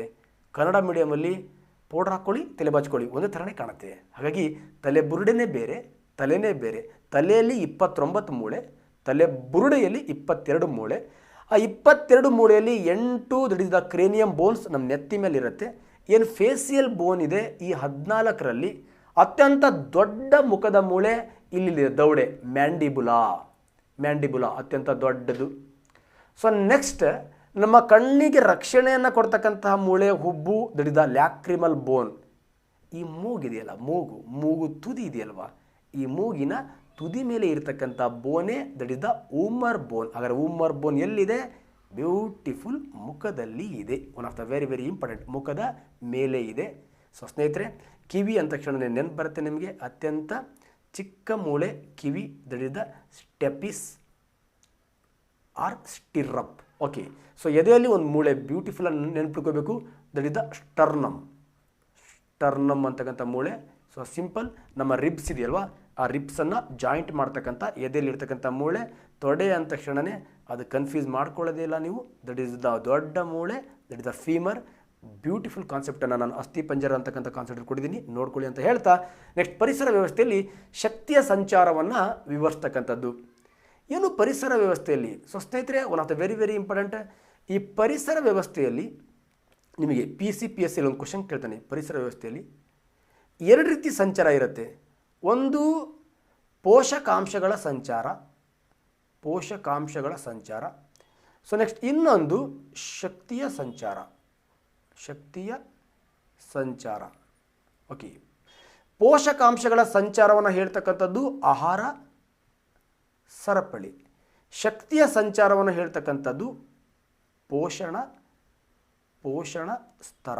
ಹಾಗಾದರೆ ಸಿಂಪಲ್, ಪರಿಸರ ವ್ಯವಸ್ಥೆಯಲ್ಲಿ ಶಕ್ತಿಯ ಸಂಚಾರವನ್ನು ವಿವರಿಸ್ತಕ್ಕಂಥದ್ದು that is the B is the right answer. Trophic level is the right answer. ಹಾಗಾದರೆ ನಮ್ಮ ಪರಿಸರ ವ್ಯವಸ್ಥೆಯಲ್ಲಿ ಪೋಷಕಾಂಶಗಳು ಒಂದು ಹಂತದಿಂದ ಇನ್ನೊಂದು ಹಂತಕ್ಕೆ ಯಾವ ರೀತಿಯಲ್ಲಿ ಚಲಿಸುತ್ತೆ ಅಂದರೆ ಚಕ್ರೀಯವಾಗಿ ಚಲಿಸುತ್ತೆ. ಹಾಗಾದ್ರೆ ಸಿಂಪಲ್ ಆಹಾರ ಸರಪಳಿಯಲ್ಲಿ ಅಥವಾ ಪರಿಸರ ವ್ಯವಸ್ಥೆಯಲ್ಲಿ ಪೋಷಕಾಂಶಗಳ ಚಲನೆ ಅಂತ ಕೇಳಿದ್ರೆ ದಟ್ ಇಸ್ ದ ಚಕ್ರೀಯವಾಗಿ ಚಲಿಸುತ್ತೆ. ಶಕ್ತಿಯ ಚಲನೆ ಅಂತ ಕೇಳಿದ್ರೆ ದಟ್ ಇಸ್ ದ ಯೂನಿ ಡೈರೆಕ್ಷನ್. ಯಾಕೆಂದರೆ ಶಕ್ತಿಯ ಸ್ವಾಭಾವಿಕ ಶಕ್ತಿಯ ಮೂಲ ಸೂರ್ಯ, ಸೂರ್ಯನಿಂದ ಶಕ್ತಿ ಸಸ್ಯಗಳಿಗೆ ಬರುತ್ತೆ, ಸಸ್ಯಗಳಿಂದ ಮಿಡತೆಗೆ ಬರುತ್ತೆ, ಮಿಡತೆಯಿಂದ ಈ ಥರ ಹಲವಾರು ಹಂತಗಳಲ್ಲಿ ದಟ್ ಈಸ್ ಸೂರ್ಯನಿಂದ ದಟ್ ಈಸ್ ಉತ್ಪಾದಕರು, ಪ್ರಾಥಮಿಕ ಭಕ್ಷಕ, ದ್ವಿತೀಯಕ ಭಕ್ಷಕ, ದಟ್ ಈಸ್ ತೃತೀಯಕ ಭಕ್ಷಕ, ಈ ಥರ ಬರುತ್ತೆ. ಲಾಸ್ಟ್ ಚತುರ್ಥಕ ಭಕ್ಷಕಕ್ಕೆ ಬಂದಾಗ ಆ ಶಕ್ತಿ ಪುನಃ ಸೂರ್ಯನಿಗೆ ಹೋಗಲ್ಲ. ಸೂರ್ಯನಿಗೆ ಕೊಡೋದು ಮಾತ್ರ ಗೊತ್ತು, ಇಸ್ಕೊಳ್ಳೋದು ಗೊತ್ತಿಲ್ಲ. ಹಾಗಾಗಿ ದಟ್ ಈಸ್ ಎನರ್ಜಿ ಫ್ಲೋ ಯಾವತ್ತೂ ಕೂಡ ಏನಾಗಿರುತ್ತೆ ಅಂದರೆ ಯೂನಿವರ್ಸ್ ಆಗಿರುತ್ತೆ, ಅಂದರೆ ದಟ್ ಈಸ್ ಯೂನಿ ಡೈರೆಕ್ಷನಲ್ಲಿ ಹೋಗ್ತಾ ಇರುತ್ತೆ, ಏಕಮುಖವಾಗಿರುತ್ತೆ. ಇದು one of the very very important. ಈ ಪೋಷಣ ಸ್ತರದ ಬಗ್ಗೆ ಒಂದು ಲಾ ಬರುತ್ತೆ, ದಟ್ ಇಸ್ ದ 10% ಲಾ, 10% ನಿಯಮ ಪ್ರತಿಪಾದಿಸಿದ ವಿಜ್ಞಾನಿ ದಟ್ ಇಸ್ ದ ಲಿಂಡೇಮನ್. ಏನಿದು 10% ನಿಯಮ? ಏನಿಲ್ಲ, ಸೂರ್ಯನಿಂದ ಬರ್ತಕ್ಕಂಥ ಶಕ್ತಿ ಎಷ್ಟಿದೆ ಅದರಲ್ಲಿ 10% ಸಸ್ಯಗಳು ಬಳಸ್ಕೊಳ್ಳುತ್ತೆ, ಸಸ್ಯಗಳಲ್ಲಿ 10% ಪ್ರಾಥಮಿಕ ಭಕ್ಷಕರು. ಪ್ರತಿಯೊಂದು ಹಂತದಲ್ಲಿ ಶಕ್ತಿ ಅಂತಕ್ಕಂಥದ್ದು ಸಂಪೂರ್ಣ ವರ್ಗಾವಣೆ ಆಗಲ್ಲ, ಬರೀ 10% ಮಾತ್ರ ವರ್ಗಾವಣೆ ಆಗುತ್ತೆ. ಉಳಿದ 90% ಶಾಖದ ರೂಪದಲ್ಲಿ ವ್ಯಯವಾಗಿ ಹೋಗುತ್ತೆ. ಹಾಗಾಗಿ ಸೂರ್ಯನಿಂದ ಬರ್ತಕ್ಕಂಥ ಶಕ್ತಿಯನ್ನು ಬಳಸ್ಕೊಂಡು ಸಸ್ಯಗಳು ಚೆಂದ ಬೆಳೆಯುತ್ತೆ. ಆ ಸಸ್ಯಗಳನ್ನು ಬಳಸ್ಕೊಳ್ತಕ್ಕಂಥ ಜೀವಿಗಳ ಶಕ್ತಿ ಕಡಿಮೆ ಆಗುತ್ತೆ. ಮತ್ತು ಅದನ್ನು ಈ ಥರ ಡಿಪೆಂಡ್ ಆಗಿರ್ತಕ್ಕಂಥ ಅತ್ಯಂತ ಕಟ್ಟಕಡೆಯ ಜೀವಿಗೆ ಅಥವಾ ಅತ್ಯಂತ ಕಟ್ಟಕಡೆಯ ಹಂತದಲ್ಲಿರ್ತಕ್ಕಂಥ ಜೀವಿಗೆ ಶಕ್ತಿಯ ಪ್ರಮಾಣ ತುಂಬ ಕಡಿಮೆ ಆಗುತ್ತೆ. ಅವೇ ಅಳಿವಿನಂಚಿನಲ್ಲಿರುವ ಜೀವಿಗಳು. ಯಾಕೆ ಈಗ ಹದ್ದುಗಳು ಕಾಣ್ತಾ ಇಲ್ಲ ಅಂದರೆ ನಮ್ಮ ಹದ್ದು ಇರ್ತಕ್ಕಂಥದ್ದು ಚತುರ್ಥಕ ಭಕ್ಷಕ. ಸೂರ್ಯನಿಂದ ಬಂದಂತಹ ಶಕ್ತಿ ಸಸ್ಯಕ್ಕೆ ಬರಬೇಕು, ಸಸ್ಯದಿಂದ ಮಿಡತೆಗೆ ಬರಬೇಕು, ಮಿಡತೆಯಿಂದ ಕಪ್ಪೆಗೆ ಬರಬೇಕು, ಕಪ್ಪೆಯಿಂದ ಹಾವಿಗೆ ಬರಬೇಕು, ಹಾವಿಂದ ಹದ್ದಿಗೆ ಹೋಗೋದ್ರಲ್ಲಿ ಶಕ್ತಿಯ ಪ್ರಮಾಣ ತುಂಬ ಕಡಿಮೆ ಆಗಿಬಿಡತ್ತೆ. ಹಾಗಾಗಿ ನಮ್ಮ ಈ ವೋಲ್ಚರ್ ಅಂತಕ್ಕಂಥ ಈ ಹದ್ದು ಅಂತಕ್ಕಂಥವು ಅಳಿವಿನಂಚಿನಲ್ಲಿವೆ ಸ್ನೇಹಿತರೆ.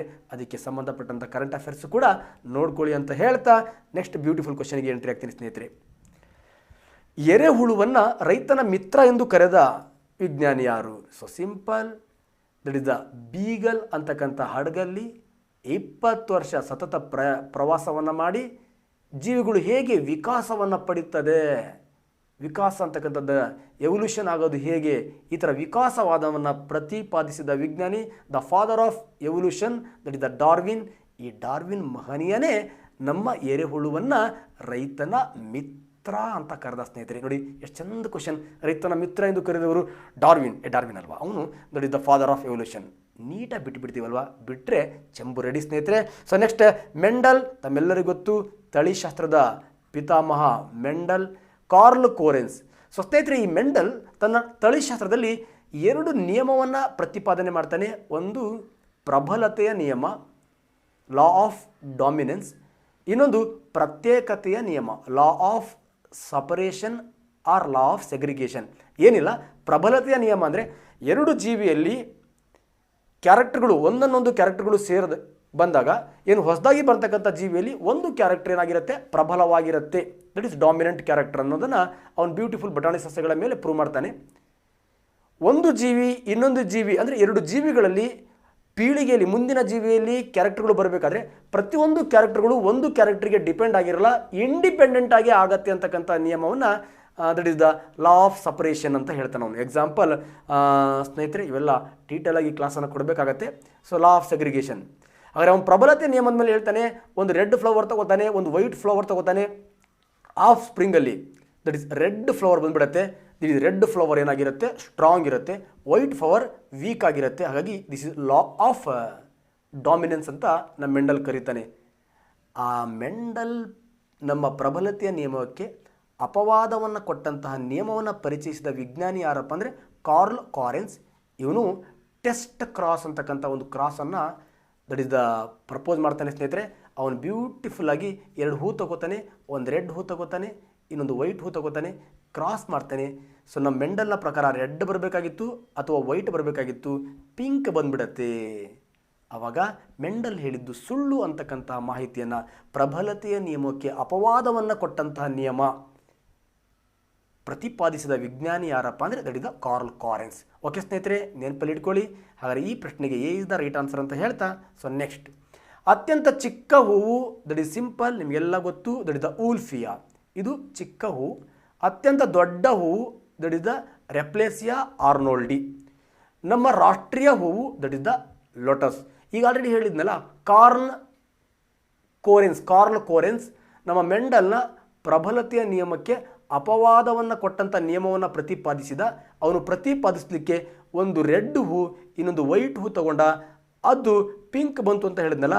ಆದರೆ ಯಾವ ಸಸ್ಯದ ಹೂಗಳನ್ನು ತಗೊಂಡ ಅಂದರೆ ದಟ್ ಇಸ್ ದ ಸಂಜೆ ಮಲ್ಲಿಗೆ, ಇಟ್ ಇಸ್ ಮಿರಾಬಲಸ್ ಜಲಪ. ಹಾಗಾದರೆ ಮೆಂಡಲ್ ತನ್ನ ಪ್ರಯೋಗದಲ್ಲಿ ಬಟಾಣಿ ಸಸ್ಯವನ್ನು ತಗೊಳ್ತಾನೆ, ಕಾರ್ಲ್ ಕಾರೆನ್ಸ್ ತನ್ನ ಪ್ರಯೋಗದಲ್ಲಿ ಸಂಜೆ ಮಲ್ಲಿಗೆ ಆರ್ ಮಿರಾಬಲಸ್ ಜಲಪ ಅಂತಕ್ಕಂಥ ಒಂದು ಸಸ್ಯದ ಹೂವನ್ನು ತಗೊಳ್ತಾನೆ ಸ್ನೇಹಿತರೆ. ಇಲ್ಲಿ that is Wolffia is the right answer. So next one of the very very important, ಕಾಗದವನ್ನು ಎಷ್ಟು ಸಾರಿ ಮರುಚಕ್ರೀಕರಣಗೊಳಿಸ್ಬೋದು, ರೀಯೂಸ್ ಮಾಡಬಹುದು. ಸೊ ಸಿಂಪಲ್, ಈ ಕಾಗದ ಅಂತಕ್ಕಂತಹ ವರ್ಡ್ ಬಂದಿದ್ದು Egypt, that is the papyrus and cyperus ಮರದ ಒಂದು ತೊಗಟೆಯನ್ನು ಬಳಸ್ತಾ ಇದ್ರು. ಆ ಪೆಪಿರಸ್ ಹೋಗಿ ಪೇಪರ್ ಆಯಿತು. ಈ ಪೇಪರ್ ಕಚ್ಚಾ ಸಾಮಗ್ರಿಯನ್ನು ಫಸ್ಟ್ ಕಂಡುಹಿಡಿದಂಥ ದೇಶ ಯಾವುದು ಅಂದರೆ ದಟ್ ಇಸ್ ದ ಚೀನಾ. ಈ ಪೇಪರ್ ತಯಾರಿಕೆ ಬೇಕಾಗಿರ್ತಕ್ಕಂತಹ ದಟ್ ಇಸ್ ಕಚ್ಚಾ ಸಾಮಗ್ರಿ ಸಸ್ಯಗಳಲ್ಲಿ ಸಿಗ್ತಕ್ಕಂಥ ದಟ್ ಇಸ್ ದ ಸೆಲ್ಯುಲೋಸ್. ಹಾಗಾಗಿ ಇವೆಲ್ಲ ಕೆಮಿಸ್ಟ್ರಿ ಟಾಪಿಕಲ್ಲಿ ಬರುತ್ತೆ ಸ್ನೇಹಿತರೆ. ಈ ಪೇಪರನ್ನು ಎಷ್ಟು ಸಾರಿ ರೀಯೂಸ್ ಮಾಡ್ಬೋದು, ಎಕ್ಸಾಮಲ್ಲಿ ಕೇಳ್ಬಿಡ್ತಾನೆ. ಯಪ್ಪ ಎಷ್ಟಾದರೂ ಸಾರಿ, ಜಂಬೂ is ready, B is the right answer. 5 to 7 times ನಾವು ಪೇಪರನ್ನು ರೀಯೂಸ್ ಮಾಡ್ಬೋದು. 7 ಟೈಮ್ಸ್ ಆಯಿತು ಅಂದರೆ ಆಮೇಲೆ ಆ ಪೇಪರನ್ನು ರೀಯೂಸ್ ಮಾಡೋಕ್ಕೆ ಬರೋದಿಲ್ಲ. B is the right answer ಸ್ನೇಹಿತರೆ. ಇವುಗಳಲ್ಲಿ ಯಾವುದು ನಮ್ಮ ಜೀವಶಾಸ್ತ್ರದ 5 ಸಾಮ್ರಾಜ್ಯಗಳಲ್ಲಿ ಇಲ್ಲ? ಹಾಗಾದರೆ simple, first one is the Monera, so next Protista, so next Mycota, next ಸಸ್ಯ ಸಾಮ್ರಾಜ್ಯ, ನೆಕ್ಸ್ಟ್ ಪ್ರಾಣಿ ಸಾಮ್ರಾಜ್ಯ. ಸ್ನೇಹಿತರೆ, ಈ 5 ಸಾಮ್ರಾಜ್ಯ. ನಮ್ಮ ಮೊನೆರಾ ಸಾಮ್ರಾಜ್ಯವನ್ನು ಪರಿಚಯಿಸಿದ ವಿಜ್ಞಾನಿ ದಟ್ ಇಸ್ ಕೋಪ್ಲ್ಯಾಂಡ್. ಪ್ರೋಟಿಸ್ಟಾ ಸಾಮ್ರಾಜ್ಯವನ್ನು ಪರಿಚಯಿಸಿದ ವಿಜ್ಞಾನಿ ಅರ್ನೆಸ್ಟ್ ಹ್ಯಾಕಲ್. ಮೈಕೋಟಾ ಸಾಮ್ರಾಜ್ಯವನ್ನು ಪರಿಚಯಿಸಿದ ವಿಜ್ಞಾನಿ ರಾಬರ್ಟ್ ವಿಟ್ಟೇಕರ್. ಸಸ್ಯ ಸಾಮ್ರಾಜ್ಯ ಮತ್ತು ಪ್ರಾಣಿ ಸಾಮ್ರಾಜ್ಯವನ್ನು ಪರಿಚಯಿಸಿದ ವಿಜ್ಞಾನಿ ವರ್ಗೀಕರಣ ಶಾಸ್ತ್ರದ ಪಿತಾಮಹನಾಗಿರ್ತಕ್ಕಂತಹ ಕರೋಲಸ್ ಲಿನೆಯಸ್. ಸೊ ಸ್ನೇಹಿತರೆ, ಪ್ರಾಣಿಗಳಲ್ಲಿ ಕಶೇರುಕ ಅಕಶೇರುಕ ಗೊತ್ತು, ಸಸ್ಯಗಳಲ್ಲಿ ದಟ್ ಇಸ್ ವಾಹಕನಾಳರಹಿತ ವಾಹಕನಾಳ ಸಹಿತ. ಓಕೆ, ಮೈಕೋಟಾ ಸಾಮ್ರಾಜ್ಯದಲ್ಲಿ ಶಿಲೀಂಧ್ರಗಳು ಬರುತ್ತೆ, ಕೊಳೆತಿನಿಗಳು ಬರುತ್ತೆ. So simple. ನೆಕ್ಸ್ಟ್ ಪ್ರೋಟಿಸ್ಟಾ ಸಾಮ್ರಾಜ್ಯದಲ್ಲಿ ಆದಿಮ ಜೀವಿಗಳು ಬರುತ್ತೆ. ನೆಕ್ಸ್ಟ್ ಗೋಲ್ಡನ್ ಬ್ರೌನ್ ಆಲ್ಗೆ ಬರುತ್ತೆ. ನೆಕ್ಸ್ಟ್ ಮೊನೆರಾದಲ್ಲಿ ಬ್ಯಾಕ್ಟೀರಿಯಾಗಳು ಬರುತ್ತೆ. ಯು ಬ್ಯಾಕ್ಟೀರಿಯಾ ಆರ್ ಸೈನೋ ಬ್ಯಾಕ್ಟೀರಿಯಾಗಳು ಬರುತ್ತೆ, ಆರ್ ಬ್ಲೂ ಗ್ರೀನ್ ಆಲ್ಗೆ ಬರುತ್ತೆ. ಹಾಗಾದರೆ ಮೊನೆರಾದಲ್ಲಿ ಬ್ಯಾಕ್ಟೀರಿಯಾ, ಸೈನೋ ಬ್ಯಾಕ್ಟೀರಿಯಾ, ಪ್ರೋಟಿಸ್ಟಾದಲ್ಲಿ ಪ್ರೋಟೋಜೋವಾ, ಗೋಲ್ಡನ್ ಬ್ರೌನ್ ಆಲ್ಗೆ, ಮೈಕೋಟಾದಲ್ಲಿ ಶಿಲೀಂಧ್ರಗಳು, ಸಸ್ಯಗಳಲ್ಲಿ ವಾಹಕನಾಳ ಸಹಿತ ವಾಹಕನಾಳ ರಹಿತ, ಪ್ರಾಣಿಗಳಲ್ಲಿ ಕಶೇರುಕ ಅಕಶೇರುಕ. ಹಾಗಾದ್ರೆ ಇಲ್ಲಿ ಸಿಂಪಲ್. ಸೊ ಕಲ್ಲು ಹೂಗಳು ಅಂತ ಏನು ಕರಿತೀವಲ್ವಾ, ಈ ಜೀವಿ ನಮ್ಮ ಯಾವುದು ಮೈಕೋಟಾ ಸಾಮ್ರಾಜ್ಯ ಅಂಡ್ ಪ್ರೋಟಿಸ್ಟಾ ಸಾಮ್ರಾಜ್ಯ ಆರ್ ಮೊನೆರಾ ಇಲ್ಲಿರ್ತಕ್ಕಂಥ ಏನು ಶೈವಲಗಳು ಅಂತ ಕರಿತೀವಿ, ಶೈವಲಗಳು ಮತ್ತು ಈ ಮೈಕೋಟಾ ಸಾಮ್ರಾಜ್ಯ ಇದೆಯಲ್ವಾ ಶಿಲೀಂಧ್ರವನ್ನು ನಾವು ಆಂಗ್ಲ ಭಾಷೆಯಲ್ಲಿ ಏನಂತ ಕರಿತೀವಿ ಅಂದರೆ ದಟ್ ಇಸ್ ದ ಫಂಗಸ್ ಅಂತ ಕರಿತೀವಿ ಸ್ನೇಹಿತರೆ. ಶಿಲೀಂಧ್ರವನ್ನು ಆಂಗ್ಲ ಭಾಷೆಯಲ್ಲಿ ಅಂತ ಕರಿತೀವಿ ಫಂಗೈ ಅಂತ ಕರಿತೀವಿ. ಹಾಗಾದರೆ ಫಂಗೈ ಅಂದರೆ ಶಿಲೀಂಧ್ರ, ಕೊಳೆತಿನಿ. ಹಾಗಾದರೆ ನಮ್ಮ ಫಂಗೈಗಳು ಯಾವ ವಂಶದಲ್ಲಿ ಬರುತ್ತೆ? ಪ್ರೋಟಿಸ್ಟಾ ವಂಶದಲ್ಲಿ ಬರುತ್ತೆ. ಪ್ಲಾಂಕ್ಟನ್ಸ್ ಅಂದರೆ ಸೊ ಸಿಂಪಲ್, ನೀರಿನ ಮೇಲೆ ತೇಲ್ತಕ್ಕಂಥ ಸಸ್ಯಗಳು, ದಟ್ ಇಸ್ ದ ಫೈಟೋಪ್ಲಾಂಕ್ಟನ್ಸ್. ಪ್ರಾಣಿಗಳು ತಿಳಿದ್ರೆ ದಟ್ ಇಸ್ ದ ಜುವಾಪ್ಲಾಂಕ್ಟನ್ಸ್. ಇವೆಲ್ಲವೂ ಕೂಡ ದಟ್ ಇಸ್ ದ ಶೈವಲಗಳಾಗತ್ತೆ. ಹಾಗಾದರೆ ಶೈವಲಗಳು ನಮ್ಮ ಪ್ರೋಟಿಸ್ಟಾ ಸಾಮ್ರಾಜ್ಯದಲ್ಲೂ ಬರುತ್ತೆ, ಮೈಕೋಟಾ ಸಾಮ್ರಾಜ್ಯದಲ್ಲೂ ಬರುತ್ತೆ. ಫಂಗೈಗಳು ನಮ್ಮ ಮೈಕೋಟಾ ಸಾಮ್ರಾಜ್ಯ, ಪ್ರೋಟಿಸ್ಟಾ ಸಾಮ್ರಾಜ್ಯ ಮತ್ತು ಮೊನೆರಾ ಸಾಮ್ರಾಜ್ಯದಲ್ಲಿ ಬರುತ್ತೆ. ನಮ್ಮ ಫಂಗೈಗಳು ದಟ್ ಇಸ್ ಮೈಕೋಟಾ ಸಾಮ್ರಾಜ್ಯದಲ್ಲಿ ಬರುತ್ತೆ. ಮೈಕೋಟಾ ಸಾಮ್ರಾಜ್ಯದಲ್ಲಿ ನಮ್ಮ ಫಂಗೈಗಳು ಬರುತ್ತೆ. ವೈರಸ್ ಮತ್ತು ಕಲ್ಲು ಹೂಗಳಿದೆಯಲ್ವಾ, ವೈರಸ್ ಯಾವ ಸಾಮ್ರಾಜ್ಯದಲ್ಲೂ ಬರೋದಿಲ್ಲ. ನೆಕ್ಸ್ಟ್ ಕಲ್ಲು ಹೂಗಳು, ಫಂಗೈ ಶೈವಲ ಮತ್ತು ಫಂಗೈ ಶಿಲೀಂಧ್ರ ಇವೆರಡರಿಂದ ಆಗಿರ್ತಕ್ಕಂಥ ಜೀವಿ. ಈ ಕಲ್ಲು ಹೂವನ್ನು ನಾವು ಪ್ರೋಟಿಸ್ಟಾದೊಳಗೆ ಇಡಬೇಕಾ, ಮೈಕೋಟಾದೊಳಗೆ ಇಡಬೇಕಾ, ಈ ಥರ ಕನ್ಫ್ಯೂಸ್ ಇರೋದ್ರಿಂದ 1 and 2 ಇವಾಗಲೂ ಕೂಡ ಏನು ನಮ್ಮ ವರ್ಗೀಕರಣ ಶಾಸ್ತ್ರ ಇದೆ, ಆ ವರ್ಗೀಕರಣ ಶಾಸ್ತ್ರದ ಏನು 5 ಸಾಮ್ರಾಜ್ಯಗಳಿವೆ, ಆ 5 ಸಾಮ್ರಾಜ್ಯಗಳಲ್ಲೂ ಸೇರದೇ ಇರತಕ್ಕಂಥ ಜೀವಿಗಳು ಒಂದು ಕಲ್ಲುಹುಗಳು, ಇನ್ನೊಂದು ವೈರಸ್. ವೈರಸ್ ಯಾಕೆ ಸೇರಿಲ್ಲ ಅಂದರೆ, ವೈರಸ್ ಒಂದು ಜೀವಿಯ ದೇಹದ ಹೊರಗಡೆ ಕಣದ ಥರ ಇರುತ್ತೆ. ಜೀವಿಯ ದೇಹದ ಒಳಗಡೆ ಬಂದಾಗ ತನ್ನ ಸಂತತಿಯನ್ನು ಮುಂದುವರಿಸಲಿಕ್ಕೆ ಸ್ಟಾರ್ಟ್ ಮಾಡುತ್ತೆ, ಮೀನ್ಸ್ ಜೀವಿ ಥರ ಬಿಹೇವಿಯರ್ ಮಾಡುತ್ತೆ. ಹಾಗಾಗಿ ಹೊರಗಡೆ ಕಣ, ದೇಹದ ಒಳಗಡೆ ಬಂದಾಗ ಜೀವಿ. ಹಾಗಾಗಿ ಇದನ್ನು ನಿರ್ಜೀವಿ ಜೀವಿಗಳ ನಡುವಿನ ಕೊಂಡಿ ಅಂತ ಕರಿತೀವಿ, ಲಿವಿಂಗ್ ಎಂಟಿಟಿ ಅಂತ ಕರಿತೀವಿ, ಜೀವಂತ ಕಣ ಅಂತ ಕರಿತೀವಿ. ಇದನ್ನು ಕಣ ಅನ್ಬೇಕು ಜೀವಿ ಅನ್ಬೇಕು ಕನ್ಫ್ಯೂಷನ್ಸಿಂದ ಇವತ್ತು ಕೂಡ ಇವು ಯಾವ ನಮ್ಮ ಜೀವಶಾಸ್ತ್ರದ 5 ಸಾಮ್ರಾಜ್ಯದಲ್ಲಿ ವೈರಸ್ ಸೇರಿಲ್ಲ ಸ್ನೇಹಿತರೆ. ಈ ಲೈಕೆನ್ಸ್ ಕೂಡ ಅಷ್ಟೇ, ಇದನ್ನು ಶೈವಲಗಳಲ್ಲಿ ಸೇರ್ಸೋಣ ಆರ್ ಫಂಗೈ, ಆಲ್ಗೆಯಲ್ಲಿ ಸೇರ್ಸೋಣ ಆರ್ ಫಂಗೈಯಲ್ಲಿ ಸೇರ್ಸೋಣ. ಯಾಕಂದರೆ ಎರಡೂ ಸೇರಿ ಆಗಿರ್ತಕ್ಕಂಥ ಜೀವಿ ಇದು, ಯಾವುದರಲ್ಲಿ ಸೇರ್ಸೋಣ ಅಂತಕ್ಕಂಥ ಕನ್ಫ್ಯೂಸಿಂದ ಇವತ್ತಿನ್ನೂ ಕೂಡ ಇದು ನಮ್ಮ 5 ಸಾಮ್ರಾಜ್ಯಗಳಲ್ಲಿ ತನ್ನ ಅಸ್ತಿತ್ವವನ್ನು ಪಡ್ಕೊಂಡಿಲ್ಲ. ಹಾಗಾಗಿ 1 and 2 ಇದೆಯಲ್ವಾ, that is A is the right answer ಅಂತ ಹೇಳ್ತಾ ನೆಕ್ಸ್ಟ್ ಪ್ರಶ್ನೆಗೆ ಎಂಟ್ರಿ ಆಗ್ತೀನಿ ಸ್ನೇಹಿತರೆ. ಇವುಗಳಲ್ಲಿ ಯಾವುದು ಪೆರಿನಿಯಲ್ ಸಸ್ಯ? One of the beautiful question ಕೇಳ್ಬಿಡ್ತಾನೆ. ಏನು ಸರ್ ಇದು ಪೆರಿನಿಯಲ್ ಅಂದರೆ ಗೊತ್ತಿರಬೇಕು ನಿಮಗೆ. ಸೊ ಸ್ನೇಹಿತರೆ, ಇಲ್ಲಿ 3 ಥರ ಸಸ್ಯಗಳು ನೋಡ್ಕೊಳ್ಳಿ. ಒಂದು ದಟ್ ಈಸ್ ದ ಆನ್ಯುವಲ್,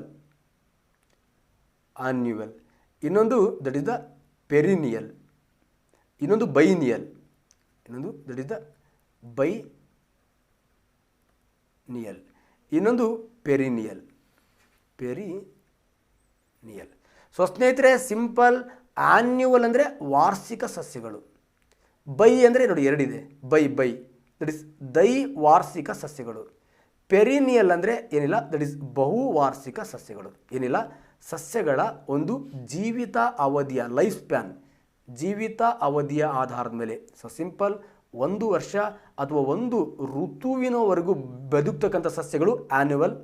2 ವರ್ಷ ಅಥವಾ 2 ಋತುಗಳವರೆಗೂ ಹೂ ಬಿಟ್ಟು ತನ್ನ ಜೀವಿತಾವಧಿಯನ್ನು ಪಡ್ಕೊಳ್ತಕ್ಕಂಥದ್ದನ್ನು ಬೈನಿಯಲ್.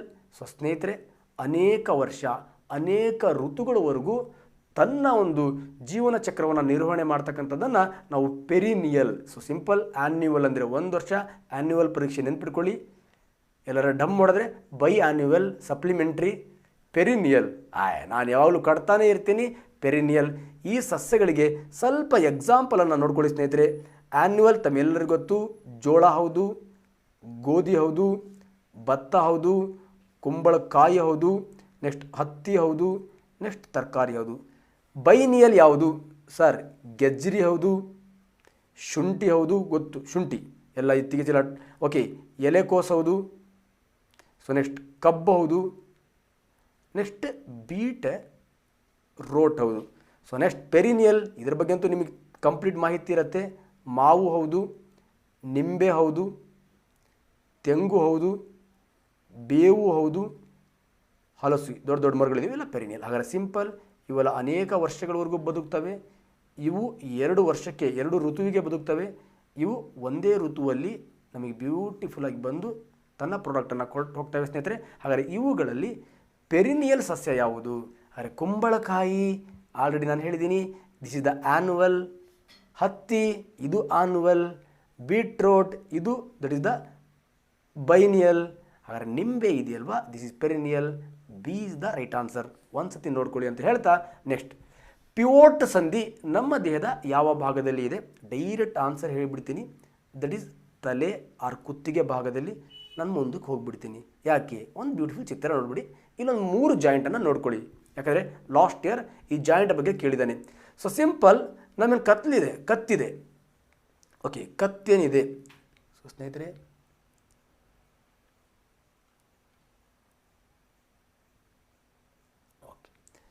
ಏನು ಕತ್ತಿದೆ, ಈ ಕತ್ತೇನಿದೆ, ಈ ಕತ್ತತ್ರ ಇರ್ತಕ್ಕಂತಹ ಜಾಯಿಂಟ್ ಇದೆಯಲ್ವಾ, this is the pivot joint. ಹಾಗಾದರೆ ಪಿವೋಟ್ ಜಾಯಿಂಟ್ ಎಲ್ಲಿ ಕಂಡು ಬರುತ್ತೆ? ಕತ್ತಲ್ಲಿ ಕಂಡು ಬರುತ್ತೆ. ಕತ್ತು. ಸೊ ನೆಕ್ಸ್ಟ್ ಪಿವೋಟ್ ಆದಮೇಲೆ ಮುಂದಿನ ಎಕ್ಸಾಮಲ್ಲಿ ಕೇಳಬಹುದಾದಂಥ ಪ್ರಶ್ನೆ, hinge joint. One of the very very important. Hinge joint ಎಲ್ಲಿ ಕಂಡು ಬರುತ್ತೆ? ನಮ್ಮ ಏನು 2 ಕೈ ಇದೆಯಲ್ವಾ, ಈ ಕೈ ಈ ಜಾಗದಲ್ಲಿ ಕಂಡು ಬರತಕ್ಕಂಥದ್ದು that is the hinge joint ಸ್ನೇಹಿತರೆ. ಸೊ ಸ್ನೇಹಿತರೆ, ನೆಕ್ಸ್ಟ್ ನಮ್ಮ ಬಾಲ್ ಎಂಡ್ ಸಾಕೆಟ್ ಜಾಯಿಂಟ್ ಅಂತ ಕರಿತೀವಿ. ಬಾಲ್ ಎಂಡ್ ಸಾಕೆಟ್ ಜಾಯಿಂಟ್ ಇಲ್ಲಿ that is ball and socket joint, ಇದಕ್ಕೆ ದಟ್ ಈಸ್ ತಿರುಗಣಿ ಮೂಳೆ ಅಂತ ಏನೋ ಕರಿತೀವಿ. ಸೊ ಇದು ಎಲ್ಲಿ ಕಂಡು ಬರುತ್ತೆ ಅಂದರೆ ನಮ್ಮ ಸೊಂಟದ ಭಾಗದಲ್ಲಿ ಕಂಡು ಬರುತ್ತೆ. ಈ 3 ಜಾಯಿಂಟನ್ನು ಸ್ವಲ್ಪ ನೋಡ್ಕೊಳ್ಳಿ ಸ್ನೇಹಿತರೆ, ಎಕ್ಸಾಮಲ್ಲಿ ಬರ್ಬೋದು ಅಂತ ಹೇಳ್ತಾ. ಸೊ ನೆಕ್ಸ್ಟ್, ಭ್ರೂಣಶಾಸ್ತ್ರದ ಪಿತಾಮಹ ಯಾರು? ನಮ್ಮ ಭ್ರೂಣಶಾಸ್ತ್ರದ ಪಿತಾಮಹ ಯಾರು? ಸೊ ಸಿಂಪಲ್, ನಮ್ಮ ಅರಿಸ್ಟಾಟಲ್ ಇದಾರಲ್ಲ, ಇವನೇ ಭ್ರೂಣಶಾಸ್ತ್ರದ ಪಿತಾಮಹ. ಹಾಗಾದರೆ ಅರಿಸ್ಟಾಟಲ್ ಅಂತಕ್ಕಂಥವನು ಭ್ರೂಣಶಾಸ್ತ್ರದ ಪಿತಾಮಹ, ಜೀವಶಾಸ್ತ್ರದ ಪಿತಾಮಹ, ಪ್ರಾಣಿಶಾಸ್ತ್ರದ ಪಿತಾಮಹ, ಅಷ್ಟೇ ಅಲ್ಲ, ದಟ್ ಈಸ್ ದ ರಾಜ್ಯಶಾಸ್ತ್ರದ ಪಿತಾಮಹ. One of the very very important. ಜೀವಶಾಸ್ತ್ರ ಎಂಬ ಪದವನ್ನು ಕೊಟ್ಟಂತಹ ವಿಜ್ಞಾನಿ ಲೆಮಾರ್ಕ್. ಲೆಮಾರ್ಕ್ನ ಒಂದು ವಿಕಾಸವಾದದಲ್ಲಿ ಒಂದು ಬ್ಯೂಟಿಫುಲ್ ಸಿದ್ಧಾಂತ ಇದೆ. ಆ ಸಿದ್ಧಾಂತನೂ ಕೂಡ ಕೇಳ್ತಿರ್ತಾನೆ, that is use and disuse theory, ಉಪಯೋಗ ಮತ್ತು ಅನುಪಯೋಗ ಸಿದ್ಧಾಂತ. ನಮ್ಮ ಲೆಮಾರ್ಕ್ನ ಪ್ರಕಾರ ಯಾವ ಅಂಗವನ್ನು ನಾವು ಜಾಸ್ತಿ ಬಳಸ್ತಾ ಇರ್ತವೋ ಅದು ಸ್ಟ್ರಾಂಗ್ ಆಗುತ್ತೆ, ಯಾವುದನ್ನು ಬಳಸಲ್ವೋ ಅದು ವೀಕ್ ಆಗುತ್ತೆ. That is use and disuse theory. ಅದಕ್ಕೆ ನಮ್ಮ ಅಪೆಂಡಿಕ್ಸನ್ನು ಉದಾಹರಣೆ ಕೊಡ್ತಾನೆ, ಜಿರಾಫೆಯ ಕತ್ತನ್ನು ಉದಾಹರಣೆ ಕೊಡ್ತಾನೆ. ನೆಕ್ಸ್ಟ್ ಇನ್ನೊಂದು ನಿಯಮವನ್ನು ಪ್ರತಿಪಾದನೆ ಮಾಡ್ತಾನೆ, ದಟ್ ಈಸ್ ಅರ್ಜಿತ ಅಂಶಗಳು, ಗಳಿಸಿದ ಅಂಶಗಳು ಮುಂದುವರಿಯುತ್ತದೆ ಅಂತಕ್ಕಂಥ 2 ನಿಯಮವನ್ನು ನಮ್ಮ ಲೆಮಾರ್ಕ್ ಹೇಳ್ತಾನೆ ಸ್ನೇಹಿತರೆ. ನೆಕ್ಸ್ಟ್ ಆ 2 ನಿಯಮವನ್ನು ಬಿಟ್ಟು ಯಾವುದಾರೇ ನಿಯಮ ಅಲ್ಲಿ ಬಂತು ಅಂದರೆ ಅದು ಡಾರ್ವಿನ್ ಹೆಸರಿಗೆ ಹಾಕ್ಬಿಡಿ. Origin of species by natural selection, survival fittest in the earth. ಯಾರು ಗಟ್ಟಿ ಆಗ್ತಾನೋ ಅವನು ಉಳಿತಾನೆ, ಯಾರು ಉಳಿಬೇಕೋ ಅವನನ್ನು ನೇಚರ್ ಡಿಸೈಡ್ ಮಾಡುತ್ತೆ ಅಂತಕ್ಕಂಥ ಒಂದು ಬ್ಯೂಟಿಫುಲ್ ಮಾಹಿತಿಯನ್ನು ಕೊಟ್ಟು ವಿಕಾಸವಾದದ ಪಿತಾಮಹನಾಗಿ ನಮ್ಮ ಡಾರ್ವಿನ್ ಹೋಗ್ತಾನೆ ಸ್ನೇಹಿತರೆ. ಬಟ್ ಈ ಒಂದು ಪ್ರಶ್ನೆಗೆ A is the right answer. ನಮ್ಮ ಅರಿಸ್ಟಾಟಲ್ ಭ್ರೂಣಶಾಸ್ತ್ರದ ಪಿತಾಮಹ, ಜೀವಶಾಸ್ತ್ರದ ಪಿತಾಮಹ, ಪ್ರಾಣಿಶಾಸ್ತ್ರದ ಪಿತಾಮಹ, ಅಷ್ಟೇ ಅಲ್ಲ ರಾಜ್ಯಶಾಸ್ತ್ರದ ಪಿತಾಮಹ ಸ್ನೇಹಿತರೆ. ಸೊ ಸ್ನೇಹಿತರೆ, ನೆಕ್ಸ್ಟ್ ಬ್ಲೂ ಬೇಬಿ ಸಿಂಡ್ರೋಮ್ ಯಾವ ಲವಣ ನೀರಿನಲ್ಲಿ ಇರುವುದರಿಂದ ಬರುತ್ತೆ ಅಂತ. ಬ್ಲೂ ಬೇಬಿ ಸಿಂಡ್ರೋಮ್ ಯಾವ ಲವಣ ನೀರಿನಲ್ಲಿ ಇರುವುದರಿಂದ ಬರುತ್ತೆ? ಸೊ ಸಿಂಪಲ್, ಈ ಬ್ಲೂ ಬೇಬಿ ಸಿಂಡ್ರೋಮ್ ಅಂತಕ್ಕಂಥದ್ದು 2 ರೀತಿಯಲ್ಲಿ ಬರುತ್ತೆ ಸ್ನೇಹಿತರೆ. ಬ್ಲೂ ಬೇಬಿ ಸಿಂಡ್ರೋಮ್, ಓಕೆ, ಏನು ಸರ್ ಇದು ಬ್ಲೂ ಬೇಬಿ ಸಿಂಡ್ರೋಮ್? ಒಂದು ಮಗು ಇದೆ, ಆ ಮಗುವಿನ ಬೆರಳುಗಳ ತುದಿ ಅಥವಾ ಮಗುವಿನ ಒಂದು ಚರ್ಮದಲ್ಲಿ ನೀಲಿ ಬಣ್ಣ ಬರ್ತಕ್ಕಂಥ ಸ್ಥಿತಿಗೆ ನಾವೇನಂತ ಕರಿತೀವಿ? ಬ್ಲೂ ಬೇಬಿ ಸಿಂಡ್ರೋಮ್ ಅಂತ ಕರಿತೀವಿ ಸ್ನೇಹಿತರೆ. Blue baby syndrome. ಯಾಕೆ ಆ ಮಗು ನೀಲಿ ಆಗ್ತಾ ಇದೆ? ಅದಕ್ಕೆ ನೇರ ಕಾರಣ ಆ ಮಗುವಿನ ಬ್ಲಡ್ಡಲ್ಲಿ ಇರ್ತಕ್ಕಂಥ ಹಿಮೋಗ್ಲೋಬಿನಲ್ಲಿ ಆಕ್ಸಿಜನ್ ಪ್ರಮಾಣ ಕಡಿಮೆಯಾಗಿದೆ, ಕಾರ್ಬನ್ ಡೈಆಕ್ಸೈಡ್ದ ಪ್ರಮಾಣ ಜಾಸ್ತಿ ಆಗಿದೆ. ಹಾಗಾಗಿ ಆ ಮಗುವಿನ ಬ್ಲಡ್ ಏನಾಗ್ತಾ ಇದೆ? ಬ್ಲೂ ಕಲರಿಗೆ ಬರ್ತಾ ಇದೆ. ಆ ಮಗುವಿನ ಸ್ಕಿನ್ನು ಕೂಡ ಬ್ಲೂ ಕಲರಿಗೆ ತಿರುಗ್ತಾ ಇದೆ. ಯಾಕೆ ತಿರುಗತ್ತೆ? ಯಾಕೆ ರಕ್ತದಲ್ಲಿ ಕಾರ್ಬನ್ ಡೈಆಕ್ಸೈಡ್ದ ಪ್ರಮಾಣ ಜಾಸ್ತಿ ಆಗತ್ತೆ? ಸೊ ಸ್ನೇಹಿತರೆ, 2 ರೀತಿಯಲ್ಲಿ ಅವನು ಎಕ್ಸ್ಪ್ಲನೇಷನ್ ಮಾಡ್ತಾನೆ. ಆ 2 ರೀತಿಯಲ್ಲಿ ಯಾವುದಂದರೆ, ಒಂದು ದಟ್ ಇಸ್ ದ ಜನ್ಮಜಾತ ಹೃದಯ ದೋಷ, ಜನ್ಮಜಾತ ಹೃದಯ ದೋಷ, ಇದು ಹೃದಯದಲ್ಲೇ ದೋಷ ಬರುತ್ತೆ. ನೆಕ್ಸ್ಟ್ 2ನೇದು ನೋಡಿದ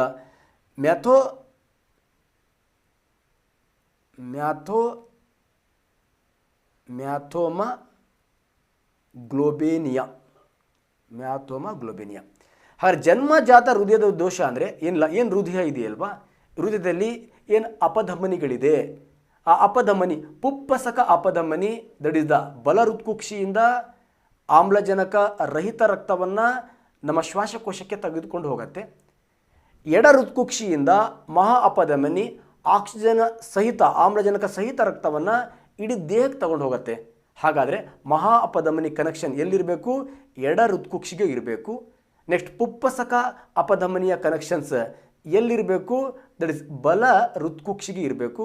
ಆದರೆ ಈ ಕನೆಕ್ಷನ್ ಮಿಸ್ ಆಗಿ ಏನು ನಮ್ಮ ಮಹಾ ಅಪಧಮನಿ ಕನೆಕ್ಷನ್ಸ್ ಇದೆಯಲ್ವಾ, ಏನು ಅಯೋರ್ಟಾ ಅಂತ ಕರಿತೀವಿ, ಇದು ಎಡ ಹೃತ್ಕುಕ್ಷಿ ಇರೋ ಬದಲು ಬಲ ಹೃತ್ಕುಕ್ಷಿ ಕನೆಕ್ಷನ್ ಆತು ಅಂದಾಗ ದಟ್ ಈಸ್ ಆಕ್ಸಿಜನ್ ಸಹಿತ ರಕ್ತ ದೇಹಕ್ಕೆ ಹರಿಯುವ ಬದಲು ಆಕ್ಸಿಜನ್ ರಹಿತ ಕಾರ್ಬನ್ ಡೈಆಕ್ಸೈಡ್ ಇರತಕ್ಕಂಥ ಕಾರ್ಬಾಕ್ಸಿ ರಕ್ತ ಇದೆಯಲ್ವಾ, ಆ ರಕ್ತ ಇಡೀ ದೇಹಕ್ಕೆ ಸರಬರಾಜು ಆಗೋದ್ರಿಂದ ಆ ಮಗುವಿನ ಬಣ್ಣ ನೀಲಿಗೆ ಬರುತ್ತೆ. ಇದನ್ನು ಬ್ಲೂ ಬೇಬಿ ಸಿಂಡ್ರೋಮ್ ಅಂತ ಕರಿತೀವಿ. ಸೊ ಇದನ್ನು ಸರ್ಜರಿ ಮಾಡಿ ಆ ಅಯೋರ್ಟದ ಕನೆಕ್ಷನನ್ನು ಎಡ ಹೃತ್ಕುಕ್ಷಿಗೆ ಕೊಟ್ಟು ಇದನ್ನು ನಾವು ಶಸ್ತ್ರಚಿಕಿತ್ಸೆಯ ಮೂಲಕ ಸರಿ ಮಾಡ್ತೀವಿ ಸ್ನೇಹಿತರೆ. ಸೊ ಸ್ನೇಹಿತರೆ, ನೆಕ್ಸ್ಟ್ ಮ್ಯಾಥೋಮಾ ಗ್ಲೋಬೇನಿಯಾ ಐತಲ್ಲ, ಇದೇನಿಲ್ಲ, ಏನು ನೀರು ಕುಡಿತಾರಲ್ಲ ಆ ನೀರಲ್ಲಿ ನೈಟ್ರೇಟ್ ಪ್ರಮಾಣ ಜಾಸ್ತಿ ಇತ್ತು ಅಂದರೆ, ಆ ನೀರಲ್ಲಿ ನೈಟ್ರೇಟ್ ಪ್ರಮಾಣಗಳು ಜಾಸ್ತಿ ಇತ್ತು ಅಂದರೆ, ಸೊ ಆ ನೀರು ಕುಡಿದಾಗ ಆ ನೈಟ್ರೇಟ್ ಅಂತಕ್ಕಂಥದ್ದು ಆ ಹಿಮೋಗ್ಲೋಬಿನ್ನಲ್ಲಿ ಆಮ್ಲಜನಕದ ಪ್ರಮಾಣವನ್ನು ಕಡಿಮೆ ಮಾಡೋದ್ರಿಂದ ಆ ಮಗು ಮತ್ತೆ ನೀಲಿ ಬಣ್ಣಕ್ಕೆ ತಿರುಗತ್ತೆ. ಇದನ್ನು ನಾವು ಮ್ಯಾಥೋಮಗ್ಲೋಬೇನಿಯಾ ಅಂತ ಕರಿತೀವಿ, ಬ್ಲೂ ಬೇಬಿ ಸಿಂಡ್ರೋಮ್ ಅಂತ ಕರಿತೀವಿ. ಸೊ ಸಿಂಪಲ್, ನೀರಿನಲ್ಲಿ ನೈಟ್ರೇಟ್ ಲವಣ ಇರುವುದರಿಂದ ಈ ಬ್ಲೂ ಬೇಬಿ ಸಿಂಡ್ರೋಮ್ ಬರುತ್ತೆ ಸ್ನೇಹಿತರೆ. ಇದು ಹೃದಯದ ದೋಷದಿಂದನೂ ಬರುತ್ತೆ. ಸೊ ನೆಕ್ಸ್ಟ್, ನಾವು ಕುಡಿತಕ್ಕಂಥ ನೀರಲ್ಲಿ ನೈಟ್ರೇಟ್ ಪ್ರಮಾಣ ಜಾಸ್ತಿ ಆದಾಗೂ ಕೂಡ ಬರುತ್ತೆ ಸ್ನೇಹಿತರೆ. ಸೊ ನೆಕ್ಸ್ಟ್, ಮಾನವರಲ್ಲಿ ಜೈವಿಕ ವಿಘಟನವಲ್ಲದ ಕೀಟನಾಶಕಗಳನ್ನು ಸಂಗ್ರಹಿಸುವ ವಿದ್ಯಮಾನ. ಸೊ ಸಿಂಪಲ್, ನಮ್ಮ ಪರಿಸರ ವ್ಯವಸ್ಥೆಯಲ್ಲಿ ದಟ್ ಈಸ್ ಸಸ್ಯಗಳಿಂದ ಮಿಡತೆಯಿಂದ ದಟ್ ಈಸ್ ದ ಕಪ್ಪೆಯಿಂದ ಹಾವಿಂದ ಹದ್ದು, ಇದು ಆಹಾರ ಸರಪಳಿ ಅಂತ ಕರಿತೀವಿ. ಈ ಆಹಾರ ಸರಪಳಿಯಲ್ಲಿ ದಟ್ ಈಸ್ ಕೆಲವೊಂದು ಪೋಷಕಾಂಶಗಳು ವರ್ಗಾವಣೆ ಒಂದು ಹಂತದಿಂದ ಇನ್ನೊಂದು ಹಂತಕ್ಕೆ ವರ್ಗಾವಣೆ ಆಗತ್ತೆ, ಕಡೆಯ ಹಂತಕ್ಕೆ ಬಂದು ಸೊ ನೆಕ್ಸ್ಟ್ ಇಲ್ಲಿ ವಿಘಟಕರು ಸೂಕ್ಷ್ಮಾಣುಜೀವಿಗಳು ಇವುಗಳನ್ನು ಮತ್ತೆ ರೀಸೈಕ್ಲಿಂಗ್ ಮಾಡಿ ಮತ್ತೆ ಸಸ್ಯಗಳಿಗೆ ಈ ಥರ ಚಕ್ರೀಯ ರೀತಿಯಲ್ಲಿ ಚಲಿಸ್ತಾ ಇರುತ್ತೆ ಸ್ನೇಹಿತರೆ. ಆದರೆ ಕೆಲವೊಂದು ಸೂಕ್ಷ್ಮಾಣುಜೀವಿಗಳಿಂದ, ಜೈವಿಕ ಅಂದರೆ ದಟ್ ಈಸ್ ಸೂಕ್ಷ್ಮಾಣುಜೀವಿ, ಆ ಜೀವಿಯಿಂದ ಕೊಳೆಯದೇ ಇರದೇ ಇರತಕ್ಕಂತಹ, ವಿಘಟನೆ ಆಗದೇ ಇರತಕ್ಕಂತಹ ನಾನ್ ಬಯೋಡಿಗ್ರೇಡಬಲ್ ಪೊಲ್ಯೂಟೆಂಟ್ಸ್, ಮಾಲಿನ್ಯಕಾರಕಗಳಿದ್ದಾವೆ. ಆ ಮಾಲಿನ್ಯಕಾರಕಗಳು ನಮ್ಮ ಆಹಾರ ಸರಪಳಿಯ ಅತ್ಯಂತ ಕಡೆಯ ಹಂತದಲ್ಲಿರ್ತಕ್ಕಂಥ ಜೀವಿಯಲ್ಲಿ ಏನಾಗ್ತಾ ಇರ್ತವೆ, ದಟ್ ಈಸ್ ಡಿಪಾಸಿಷನ್, ಸಂವರ್ಧನೆ ಆಗ್ತಾ ಉಳಿತಾ ಹೋಗ್ತವೆ. ಇವುಗಳಿಗೆ ನಾವು ಆನ್ಸರ್ ಬಯೋ ಮ್ಯಾಗ್ನಿಫಿಕೇಷನ್ ಅಂತ ಕರಿತೀವಿ ಸ್ನೇಹಿತರೆ. ಅದಕ್ಕೆ ಬೆಸ್ಟ್ ಎಕ್ಸಾಂಪಲ್ DDT. ಯಾಕೆ ನಾವು DDTಯನ್ನು ಬ್ಯಾನ್ ಮಾಡಿದ್ವಿ ಅಂದರೆ, DDT ಯಾವುದೇ ಸೂಕ್ಷ್ಮಾಣುಜೀವಿಗಳಿಂದ ಕೊಳೆಯಲ್ಪಡಲ್ಲ. ಈ DDTಯನ್ನು ನಾವು ಬಳಸ್ತಾ ಹೋದರೆ ಅತ್ಯಂತ ಕಡೆಯ ವರ್ಗದಲ್ಲಿ ಏನಾಗ್ತಾ ಇರುತ್ತೆ, ಅದು ಸಂವರ್ಧನೆ, ಡಿಪೋಸಿಷನ್ ಆಗ್ತಾ ಹೋಗುತ್ತೆ. ಅದು ಹಾಗೆ ಉಳಿದು ಅದರಲ್ಲಿ ಹೊಸ ರೋಗಗಳನ್ನು, ದೋಷಗಳನ್ನು ತರುತ್ತೆ ಸ್ನೇಹಿತರೆ. ಹಾಗಾಗಿ DDTಯನ್ನು ಬ್ಯಾನ್ ಮಾಡಿದ್ದಾರೆ. ಇತ್ತೀಚೆಗೆ ಎಂಡೋಸಲ್ಫಾನ್ ಕಥೆಯೂ ಕೂಡ ಅದೇ ಸ್ನೇಹಿತರೆ. ಹಾಗಾಗಿ ದಟ್ ಈಸ್ ಜೈವಿಕ ಸಂವರ್ಧನೆ ಅಂದರೆ ಸೊ ಸಿಂಪಲ್, ಒಂದು ಪೀಳಿಗೆಯಿಂದ ಇನ್ನೊಂದು ಪೀಳಿಗೆಗೆ ಕೆಲವೊಂದು ಆಹಾರಗಳು ಅಥವಾ ಕೆಲವೊಂದು ಪೋಷಕಾಂಶಗಳು ಅಥವಾ ಕೆಲವೊಂದು ರಾಸಾಯನಿಕಗಳು ಸೊ ವಿಘಟನೆ ಆಗದೆ ಒಂದು ಕಡೆ ಡಿಪಾಸಿಷನ್, ಒಂದು ಕಡೆ ಉಳಿತಕ್ಕಂತಹ ಒಂದು ಸಂಗತಿಗೆ ನಾವೇನಂತ ಕರಿತೀವಿ, ಬಯೋ ಮ್ಯಾಗ್ನಿಫಿಕೇಷನ್ಸ್. ಹಾಗಾದರೆ which is the right answer? A is the right answer ಅಂತ ಹೇಳ್ತಾ, ಸೊ ನೆಕ್ಸ್ಟ್, ಮಾನವನ ಜೈಗೋಟ್ನಲ್ಲಿರುವ ದ್ವಿಗುಣಿತ ಲೈಂಗಿಕ ವರ್ಣತಂತು. ಸೊ ತಮ್ಮೆಲ್ಲರಿಗೂ ಗೊತ್ತು, 1ನೇ ಕ್ಲಾಸಿಂದ ಅಂದರೆ 5ನೇ ಕ್ಲಾಸಿಂದ ಇಲ್ಲಿವರೆಗೂ ನಿಮ್ಮ ಅಜ್ಜಪ್ಪೆಸ್ಟ್ ಎಲ್ಲ ಹೇಳಿದ್ದಾರೆ. ಮಾನವನಲ್ಲಿ ನಿರ್ಧಾರ ಮಾಡ್ತಕ್ಕಂಥ ಕ್ರೋಮೋಸೋಮ್ಗಳ ಸಂಖ್ಯೆ ದಟ್ ಈಸ್ 23 ಪೇರ್ಸ್, 23 ಜೊತೆ. ಅದು ದಟ್ ಈಸ್ 23 ಜೊತೆ. ಈ ಜೊತೆಯನ್ನೇ ಬಯಾಲಜಿಯಲ್ಲಿ ಏನಂತ ಕರಿತೀವಿ ನಾವು ಅಂದರೆ ದಟ್ ಈಸ್ ದ ಡಿಪ್ಲಾಯ್ಡ್ ಅಂತ ಕರಿತೀವಿ. ಎಂತ ಕರಿತೀವಿ? ಡಿಪ್ಲಾಯ್ಡ್. ಆ ಡಿಪ್ಲಾಯ್ಡನ್ನು ಕನ್ನಡದಲ್ಲಿ ಏನಂತ ಕರಿತೀವಿ? ದ್ವಿಗುಣಿತ ಅಂತ ಕರಿತೀವಿ. ಹಾಗೆ ಒಂದೊಂದಿದ್ರೆ ಸೊ ಏನಿಲ್ಲ, 23 ದಟ್ ಈಸ್ ದ 46. ಇಲ್ಲಿ ಜೊತೆ ಬರಲ್ಲ, ದಟ್ ಈಸ್ ದ ಹೆಪ್ಲಾಯ್ಡ್ ಅಂತ ಕರಿತೀವಿ, ಹೆಪ್ಲಾಯ್ಡ್. ಸೊ ಕನ್ನಡದಲ್ಲಿ ಏಕಗುಣಿತ. ಇದು one of the very important. ಹಾಗಾದರೆ ನಮಗೆ ಏಕಗುಣಿತ ಕ್ರೋಮೋಸೋಮ್ಗಳು ಕೇಳ್ದ ಅಂದರೆ 46 ಟಿಕ್ ಮಾಡಬೇಕು. ದ್ವಿಗುಣಿತ ಕ್ರೋಮೋಸೋಮ್ ಕೇಳಿದ್ದ ಅಂದರೆ 23 ಪೇರ್ಸ್ ಟಿಕ್ ಮಾಡಬೇಕು ಸ್ನೇಹಿತರೆ.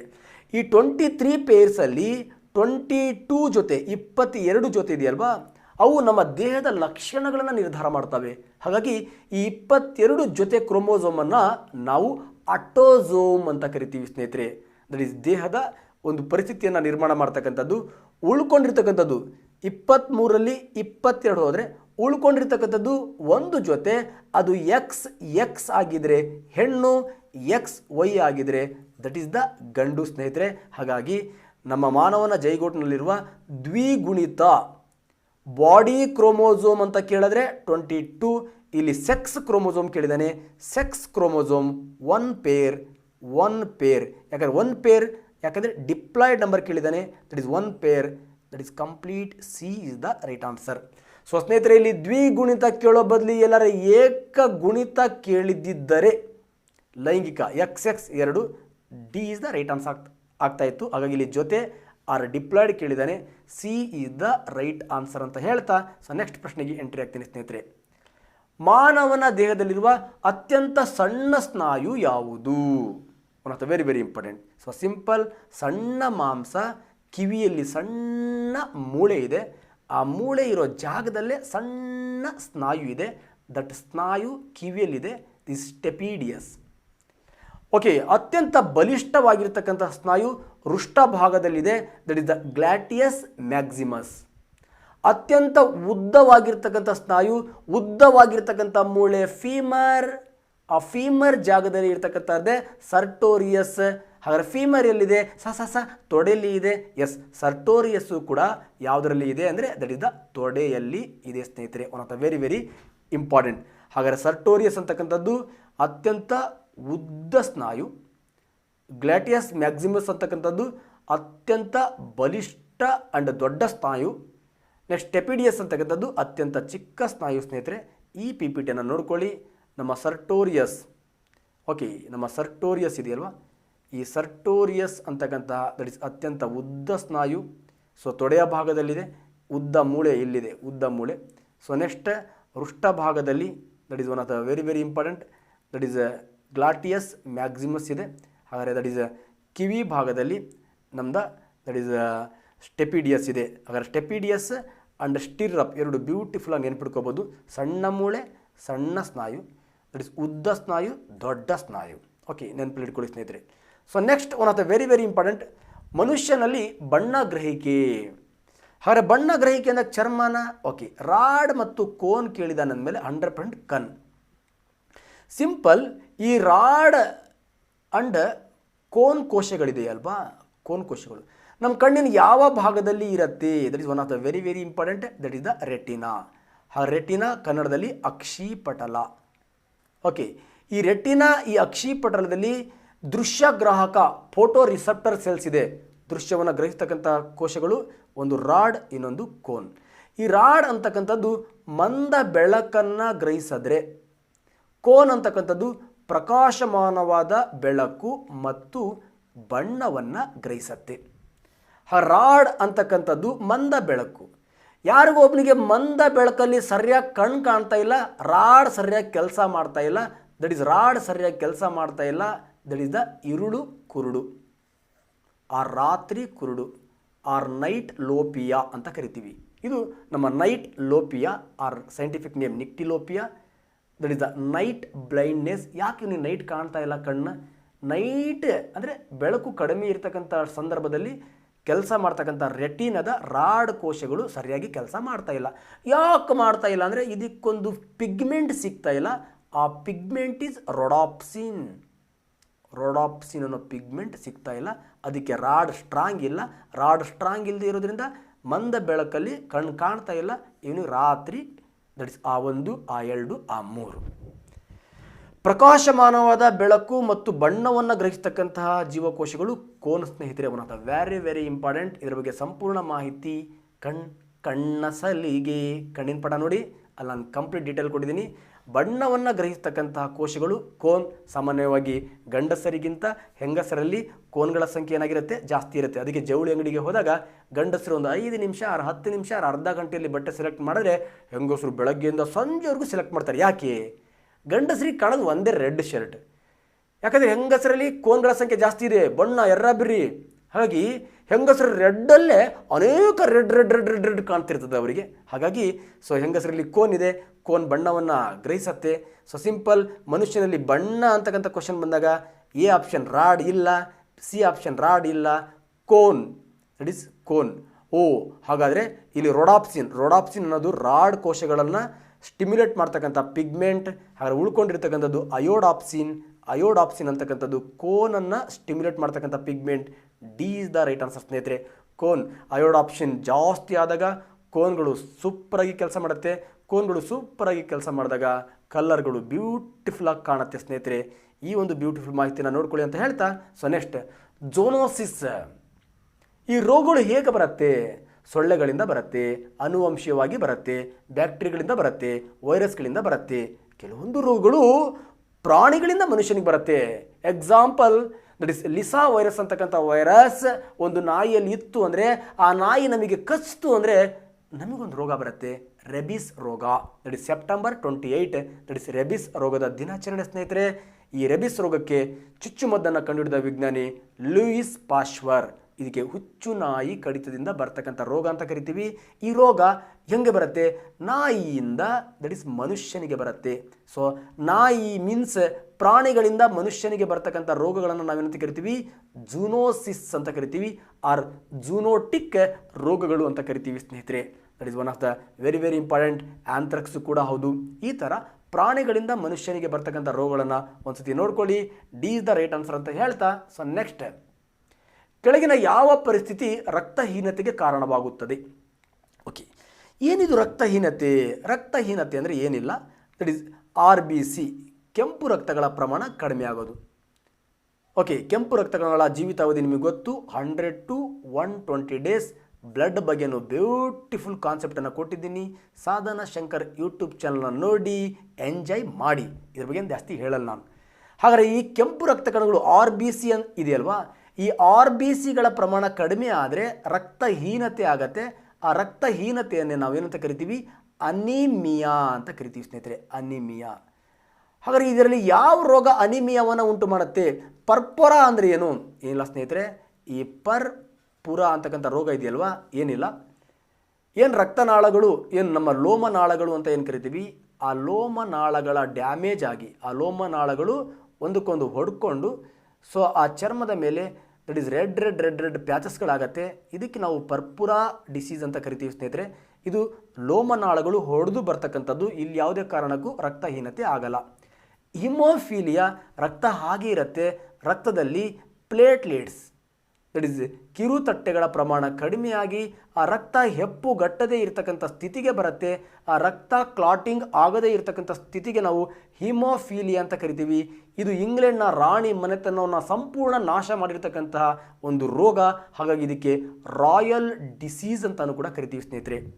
One of the very very important ಇಲ್ಲೇ ಇದೆ, ಹಿಮೋ ಎಂದರೆ that is RBC or haemoglobin, lysis ಅಂದರೆ ಹೊಡೆಯೋದು. ಹಾಗಾದ್ರೆ ಸಿಂಪಲ್, ಹಿಮೋಗ್ಲೋಬಿನ್ ಹೊಡಿತಕ್ಕಂಥ ರೋಗ ಇದೆಯಲ್ವಾ, ದಟ್ ಈಸ್ ಹಿಮೋಲಿಸಿಸ್.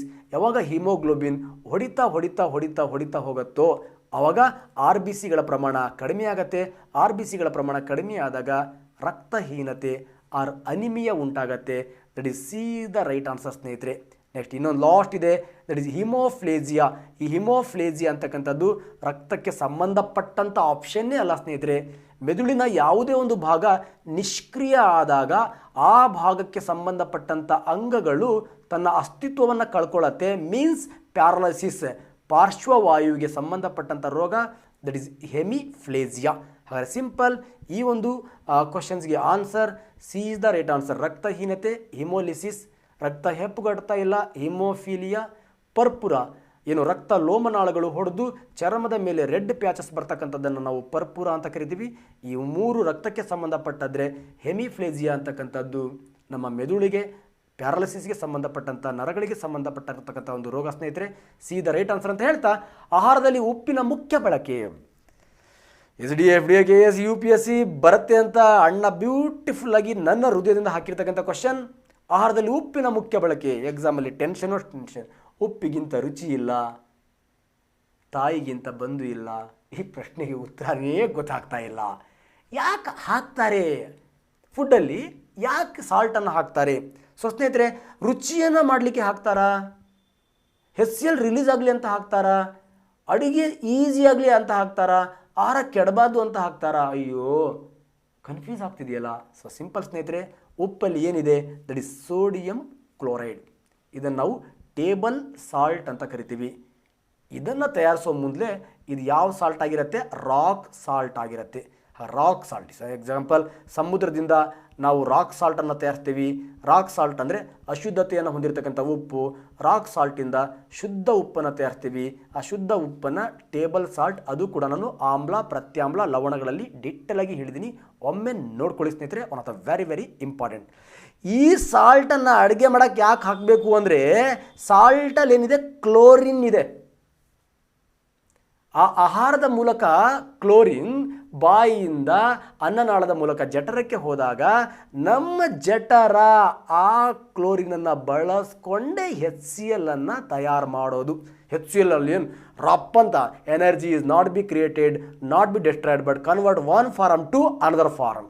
ಅಲ್ಲೇನು HCl ಶಿವಂತರ ಪ್ರತ್ಯಕ್ಷ ಆಗಲ್ಲ. ನಾವೇನು ಕ್ಲೋರಿನ್, ಸೋಡಿಯಂ ಕ್ಲೋರೈಡ್ ರೂಪದಲ್ಲಿ ಕ್ಲೋರಿನನ್ನು ಕಳಿಸ್ತೀವಿ.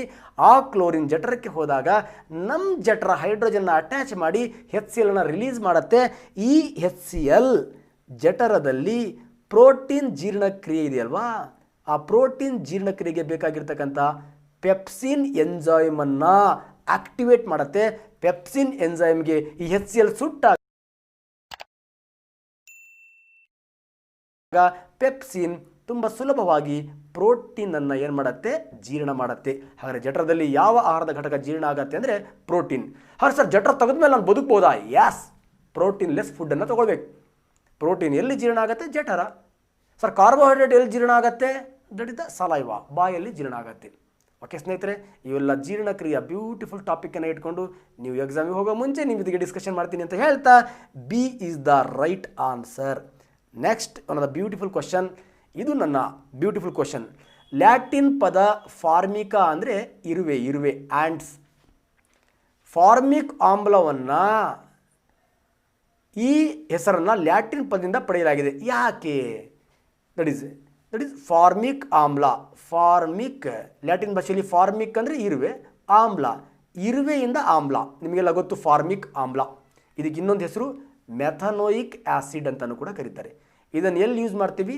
ಹಣ್ಣುಗಳನ್ನು ಸಂರಕ್ಷಣೆ ಮಾಡಲು ಯೂಸ್ ಮಾಡ್ತೀವಿ. ಹಣ್ಣುಗಳನ್ನು ಅಷ್ಟೇ ಅಲ್ಲ, ದಟ್ ಈಸ್ ಇದು ಯಾವುದದು ಒಂದು ತುರಿಕೆ ಗಿಡ ಇದೆಯಲ್ವಾ, ಆ ತುರಿಕೆ ಗಿಡದಲ್ಲೂ ಕೂಡ ಈ ಆಮ್ಲ ಜಾಸ್ತಿ ಇರುತ್ತೆ. ಹಾಗಾದರೆ ಸಿಂಪಲ್ ಹಣ್ಣನ್ನು ಸಂರಕ್ಷಣೆ ನೋಡಿ, ಮಾವಿನಕಾಯಿ, ನೆಕ್ಸ್ಟ್ ಸಪೋಟ, ಈ ಮರದ ಮೇಲೆ ಯಾಕೆ ಈ ಕೆಂಪು ಇರುವೆಗಳು ಜಾಸ್ತಿ ಇರ್ತಾವೆ ಅಂದರೆ, ಆ ಕೆಂಪು ಇರುವೆ ಇತ್ತು ಅಂದರೆ ಆ ಮರದಲ್ಲಿ ಹಣ್ಣುಗಳು ಜಲ್ದಿ ಕೆಡಲ್ಲ. ಅದು ಕೂಡ ನಾನು ಫಾರ್ಮಿಕ್ ಆಸಿಡ್ ಟಾಪಿಕಲ್ಲಿ ಹೇಳಿದ್ದೀನಿ, ನೋಡ್ಕೊಳ್ಳಿ ಸ್ನೇಹಿತರೆ. ನಾನು ಇಲ್ಲಿ ಬರೀ ಫಾರ್ಮಿಕ್ ಅನ್ನೋ ವರ್ಡ್ ಬಗ್ಗೆ ಮಾತ್ರ ಹೇಳ್ತೀನಿ. ಆದರೆ ಈ ಆಮ್ಲವನ್ನು ಪ್ರಾಚೀನ ಕಾಲದಲ್ಲಿ ಇರುವೆಗಳನ್ನ ತೊಡೆ ಹಾಕಲು ಬಳಸ್ತಾ ಇದ್ರು, ಅದಕ್ಕೆ ನೋ. ಈ ಆಮ್ಲವನ್ನು ಇರುವೆಗಳು ಶತ್ರುಗಳನ್ನು ಓಡಿಸಲು ಬಳಸ್ತಾ ಇದ್ವು, ಅದಕ್ಕೆ ನೋ. ಹಾಗಾದರೆ which is the right answer? ಈ ಆಮ್ಲವನ್ನು ಇರುವೆಗಳ ಬಟ್ಟಿ ನೋಡಿ, ಈ ಇರುವೆಗಳನ್ನು ಪಡ್ಕೊಂಡು, ಈ ಇರುವೆಗಳನ್ನು ಕೊಳಿಸಿ, ಇವುಗಳನ್ನು ಬಟ್ಟಿ ಇಳಿಸಿ ಯಾವ ಆ್ಯಸಿಡನ್ನು ಪಡ್ಕೊಂಡ್ರು? ಫಾರ್ಮಿಕ್ ಆ್ಯಸಿಡನ್ನು ಪಡ್ಕೊಂಡ್ರು. ಹಾಗಾದರೆ ಫಾರ್ಮಿಕ್ ಆ್ಯಸಿಡ್ ಅಂತ ಯಾಕೆ ಬಂತು ಅಂದರೆ, ಮೊಟ್ಟ ಮೊದಲು ಈ ಆಮ್ಲವನ್ನು ಇರುವೆಗಳಿಂದ ಬಟ್ಟಿ ಇಳಿಸಿದರು. ಇರುವೆಗಳಿಂದ ಈ ಆಮ್ಲವನ್ನು ಫಸ್ಟ್ ಬಟ್ಟಿ ಇಳಿಸಿದ್ರಿಂದ ಈ ಆಮ್ಲಕ್ಕೆ ಫಾರ್ಮಿಕ್ ಆಮ್ಲ ಅಂತ ಬಂತು. ಈ ಆಮ್ಲ ಕೆಂಪು ಇರುವೆಗಳಲ್ಲಿ ಕಂಡುಬರುತ್ತೆ. ಕೆಂಪು ಇರುವೆಗಳು ಮರದ ಮೇಲೆ ಇತ್ತು ಅಂದರೆ ಹಣ್ಣು ಜಲ್ದಿ ಕೊಳೆಯಲ್ಲ. ಯಾಕೆ ಅಂದರೆ ಫಾರ್ಮಿಕ್ ಆಮ್ಲ it is A good preservative. ಇದು ಒಂದು ಉತ್ತಮ ಹಣ್ಣುಗಳ ಸಂರಕ್ಷಣಾ ಆಮ್ಲ. ಓಕೆ, ಇಷ್ಟು question, C the right answer ಸ್ನೇಹಿತರೆ. ನೆಕ್ಸ್ಟ್ ಒನ್ ಆಫ್ ದ, ಇವುಗಳಲ್ಲಿ ಯಾವುದು ಆಂಟಿಪೈರೇಟ್ಸ್? ಈ ಮೆಡಿಷನ್ ಬಗ್ಗೆ ಒಂದು ಕ್ವಶನ್ಸ್ ಕೇಳಿಬಿಡ್ತಾನೆ ಸ್ನೇಹಿತರೆ. ಈ ಮೆಡಿಷನ್ ಬಗ್ಗೆ ಒಂದು ಸ್ವಲ್ಪ ಬರ್ಕೊಳ್ಳಿ, ಏನಿಲ್ಲ. ದಿಸ್ ಈಸ್ ಆಂಟಿಪೈರೇಟ್ಸ್ಗಳು ಯಾವುದು ಅಂತ. Antipyretic. So next that is analgesic.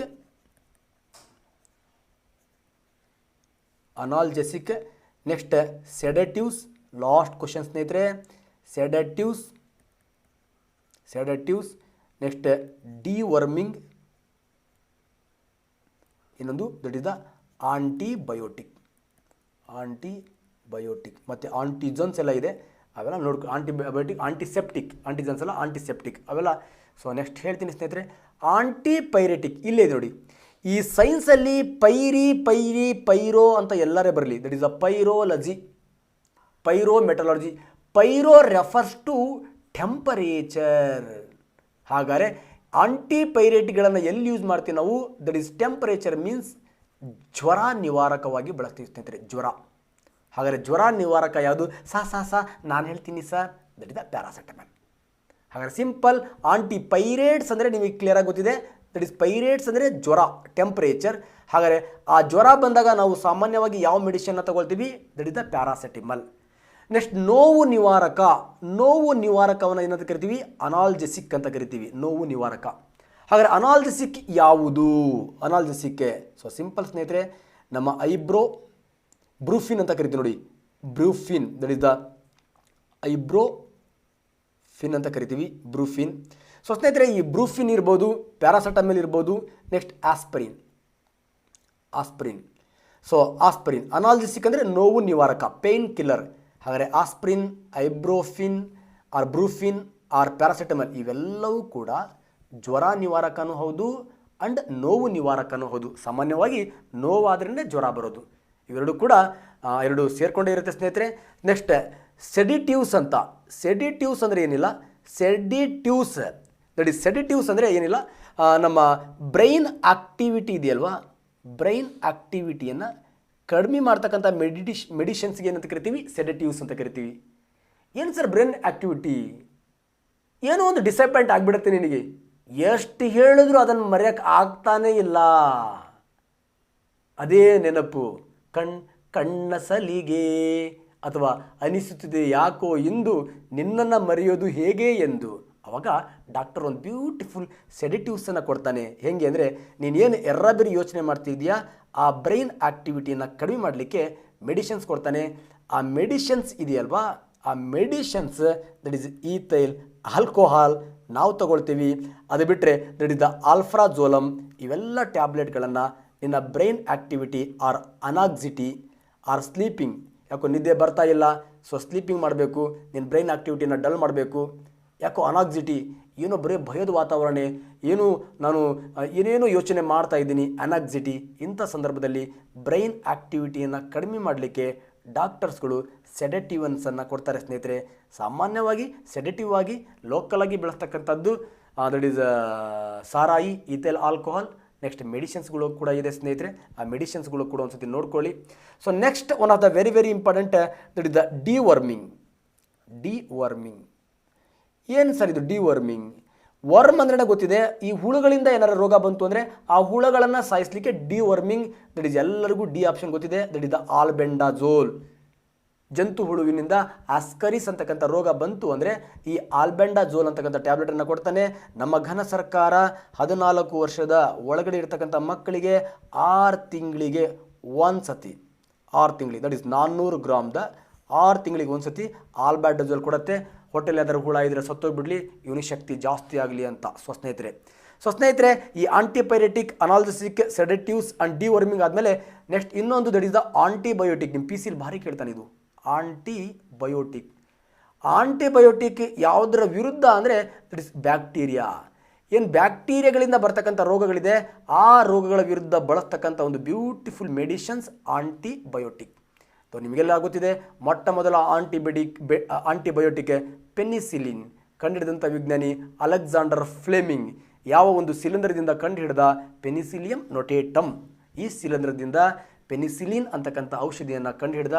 ಇದು ಒಂದು ಬ್ಯೂಟಿಫುಲ್ ಆಂಟಿಬಯೋಟಿಕ್, ಫಸ್ಟ್ ಆಂಟಿಬಯೋಟಿಕ್. ಅಷ್ಟೇ ಅಲ್ಲ, ಎವರ್ ಗ್ರೀನ್ ಆಂಟಿಬಯೋಟಿಕ್ ಸ್ನೇಹಿತರೆ. ಹಾಗಾದರೆ ಆಂಟಿಬಯೋಟಿಕ್ ಅಂದರೆ ಏನು, ನೆಕ್ಸ್ಟ್ ಡಿವರ್ಮಿಂಗ್ ಅಂದರೆ ಏನು, ಸೆಡೆಟಿವ್ಸ್ ಅಂದರೆ ಏನು, ಅನಾಲ್ಜೆಸಿಕ್ ಅಂದರೆ ಏನು, ಆಂಟಿಪೈರೆಟಿಕ್ ಅಂದರೆ ಏನು, ಒಂದ್ಸತಿ ನೋಡ್ಕೊಳ್ಳಿ, ಈಸಿಯಾಗಿ ಗೊತ್ತಾಗುತ್ತೆ ಅಂತ ಹೇಳ್ತಾ, ಮೈಟೋಕಾಂಡ್ರಿಯವನ್ನು ಗಮನಿಸಿದ ವಿಜ್ಞಾನಿ ಯಾರು? ಸೊ ಸಿಂಪಲ್ ಸ್ನೇಹಿತರೆ, ಫಸ್ಟ್ ಮೈಟೋಕಾಂಡ್ರಿಯವನ್ನು ಅಬ್ಸರ್ವ್ ಮಾಡಿದ ವಿಜ್ಞಾನಿ ಕೊಲ್ಲಿಕರ್. ಮೈಟೋಕಾಂಡ್ರಿಯವನ್ನು ಫಸ್ಟ್ ರಿಸರ್ಚ್ ಕಂಡುಹಿಡಿದ ವಿಜ್ಞಾನಿ that is Richard Altmann. Mitochondria ಎಂಬ ಹೆಸರನ್ನು ಕೊಟ್ಟಂಥ ವಿಜ್ಞಾನಿ ದಟ್ ಈಸ್ ದ ಕಾರ್ಲ್ ಬೆಂಡಾ.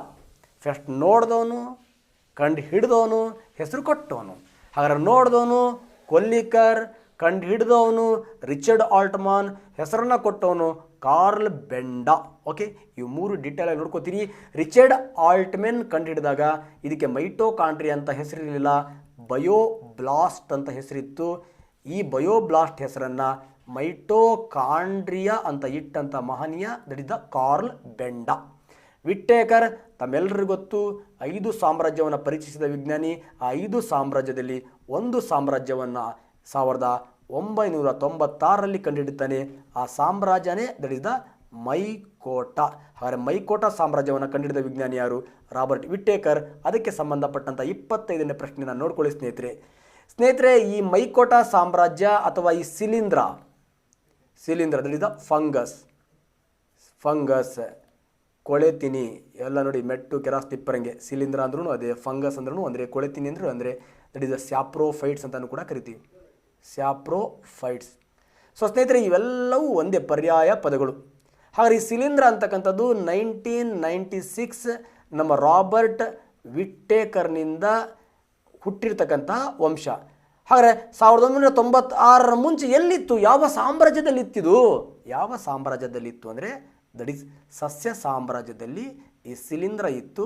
ಸಸ್ಯ ಸಾಮ್ರಾಜ್ಯ ಅಂದರೆ ಸಸ್ಯಗಳೆಲ್ಲ ತಮ್ಮ ಆಹಾರವನ್ನು ತಾವೇ ತಯಾರಿಸ್ಕೊಳ್ತವೆ, ಫೋಟೋಸಿಂಥಸಿಸನ್ನು ಮಾಡ್ತವೆ. ಇವು ಆಹಾರಕ್ಕಾಗಿ ಅವುಗಳನ್ನು ಡಿಪೆಂಡ್ ಆಗ್ತವೆ. ಹಾಗಾಗಿ ಸಸ್ಯ ಸಾಮ್ರಾಜ್ಯದಲ್ಲಿ ಇದು ಬೇಡ, ಇದರದ್ದೇ ಒಂದು ಹೊಸ ಸಾಮ್ರಾಜ್ಯ ಮಾಡೋಣ ಅಂತ ಮೈಕೋಟ ಸಾಮ್ರಾಜ್ಯ ಉದ್ಭವ ಆಗತ್ತೆ ಸ್ನೇಹಿತರೆ. ಈ ಮೈಕೋಟ ಸಾಮ್ರಾಜ್ಯ ಯಾವ ಸಾಮ್ರಾಜ್ಯದಿಂದ ಬೇರ್ಪಡ್ತು? ಸಸ್ಯ ಸಾಮ್ರಾಜ್ಯದಿಂದ ಬೇರ್ಪಡಿಸಿದ ವಿಜ್ಞಾನಿ ಯಾರಪ್ಪ ಅಂದರೆ that is the Robert Whittaker. So ಸ್ನೇಹಿತರೆ, ನಾನು ಇಷ್ಟು ಪ್ರಶ್ನೆಗಳನ್ನು ಹಾಕ್ಕೊಂಡು ಸ್ವಲ್ಪ ಜಲ್ದಿ ಹೇಳುವ ಪ್ರಯತ್ನ ಮಾಡಿದ್ದೀನಿ. ಈ ಜಲ್ದಿ ಹೇಳುವ ಭರದಲ್ಲಿ ಏನಾದರೂ ತೊಂದರೆ ಆಗಿದ್ದರೆ ಕಾಮೆಂಟ್ ಮಾಡಿ. ಮತ್ತೆ ಶಂಕರ್ ಸರ್ ಆ ಕಾಮೆಂಟ್ ಪ್ರಶ್ನೆಗಳ ಜೊತೆಗೆ ನಿಮ್ಮ ಜೊತೆ ಇರ್ತಾರೆ. ಈ ನಿಮ್ಮ ಅಕಾಡೆಮಿಯನ್ನು ನೀವೇ ಬೆಳೆಸಬೇಕು. ಒಂದು ಸತಿ ನೀವು ಈ ಬ್ಯೂಟಿಫುಲ್ ವಿಡಿಯೋವನ್ನು ನೋಡಿದ್ರೆ ನಮಗೆ ಎಲ್ಲಿಂದನೂ ಕೂಡ ಯಾವ ಫಂಡ್ಗಳು ಬರ್ತಾ ಇಲ್ಲ. ಸೊ ಸ್ನೇಹಿತರೆ, ಯಾಕೆ ಇದನ್ನು ಹೇಳ್ತಿದ್ದೀನಿ ಅಂದರೆ ತಮ್ಮ ಅಡ್ವರ್ಟೈಸ್ಮೆಂಟೇ ನಮಗೆ ಬ್ಯೂಟಿಫುಲ್ ಆಗಿರ್ತಕ್ಕಂಥ ಇನ್ಸ್ಪಿರೇಷನ್.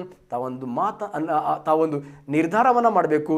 ಏನು ನಿರ್ಧಾರ ಮಾಡಬೇಕು? ಪಾಪ ಶಂಕರ್ ಸರ್ ಒಂದು ಬ್ಯೂಟಿಫುಲ್ ವಿಡಿಯೋವನ್ನು ನನಗೆ ಒಂದು 10% ಹೆಲ್ಪ್ ಆಗುವಷ್ಟು ಕೊಟ್ಟಿದ್ದಾರೆ. ನಾನು ಅವ್ರಿಗೆ 1% ಆದರೂ ಹೆಲ್ಪ್ ಮಾಡಬೇಕು. ದಟ್ ಇಸ್ 10% ಲಾನೇ ಹೇಳುತ್ತೆ, ಟ್ರಾಫಿಕ್ ಲೆವೆಲ್ ಹೇಳುತ್ತೆ, ಅರ್ಥ ಆಗಿದೆ, ನಾನು ಹೆಲ್ಪ್ ಮಾಡ್ತೀನಿ. ನಾನು ಈ ವಿಡಿಯೋಗೆ ಶಂಕರ್ ಸರ್ಗೆ ಒಂದು ಫೀಸ್ ಕೊಡ್ತೀನಿ. ಆ ಫೀಸ್ ಏನಪ್ಪ ಅಂದರೆ 2 ರಿಂದ 5 ಸಬ್ಸ್ಕ್ರೈಬ್ ಮಾಡಿಸಿ ನಾವು ನೀವೆಲ್ಲ ಬ್ಯೂಟಿಫುಲ್ ಭಾರತವನ್ನು ಕಟ್ಟುವಂತ ಹೇಳ್ತಾ ಭಗವಂತ ನಿಮಗೂ ನಮಗೂ ಎಲ್ರಿಗೂ ಒಳ್ಳೇದು ಮಾಡಲಿ. ನಮಸ್ಕಾರ.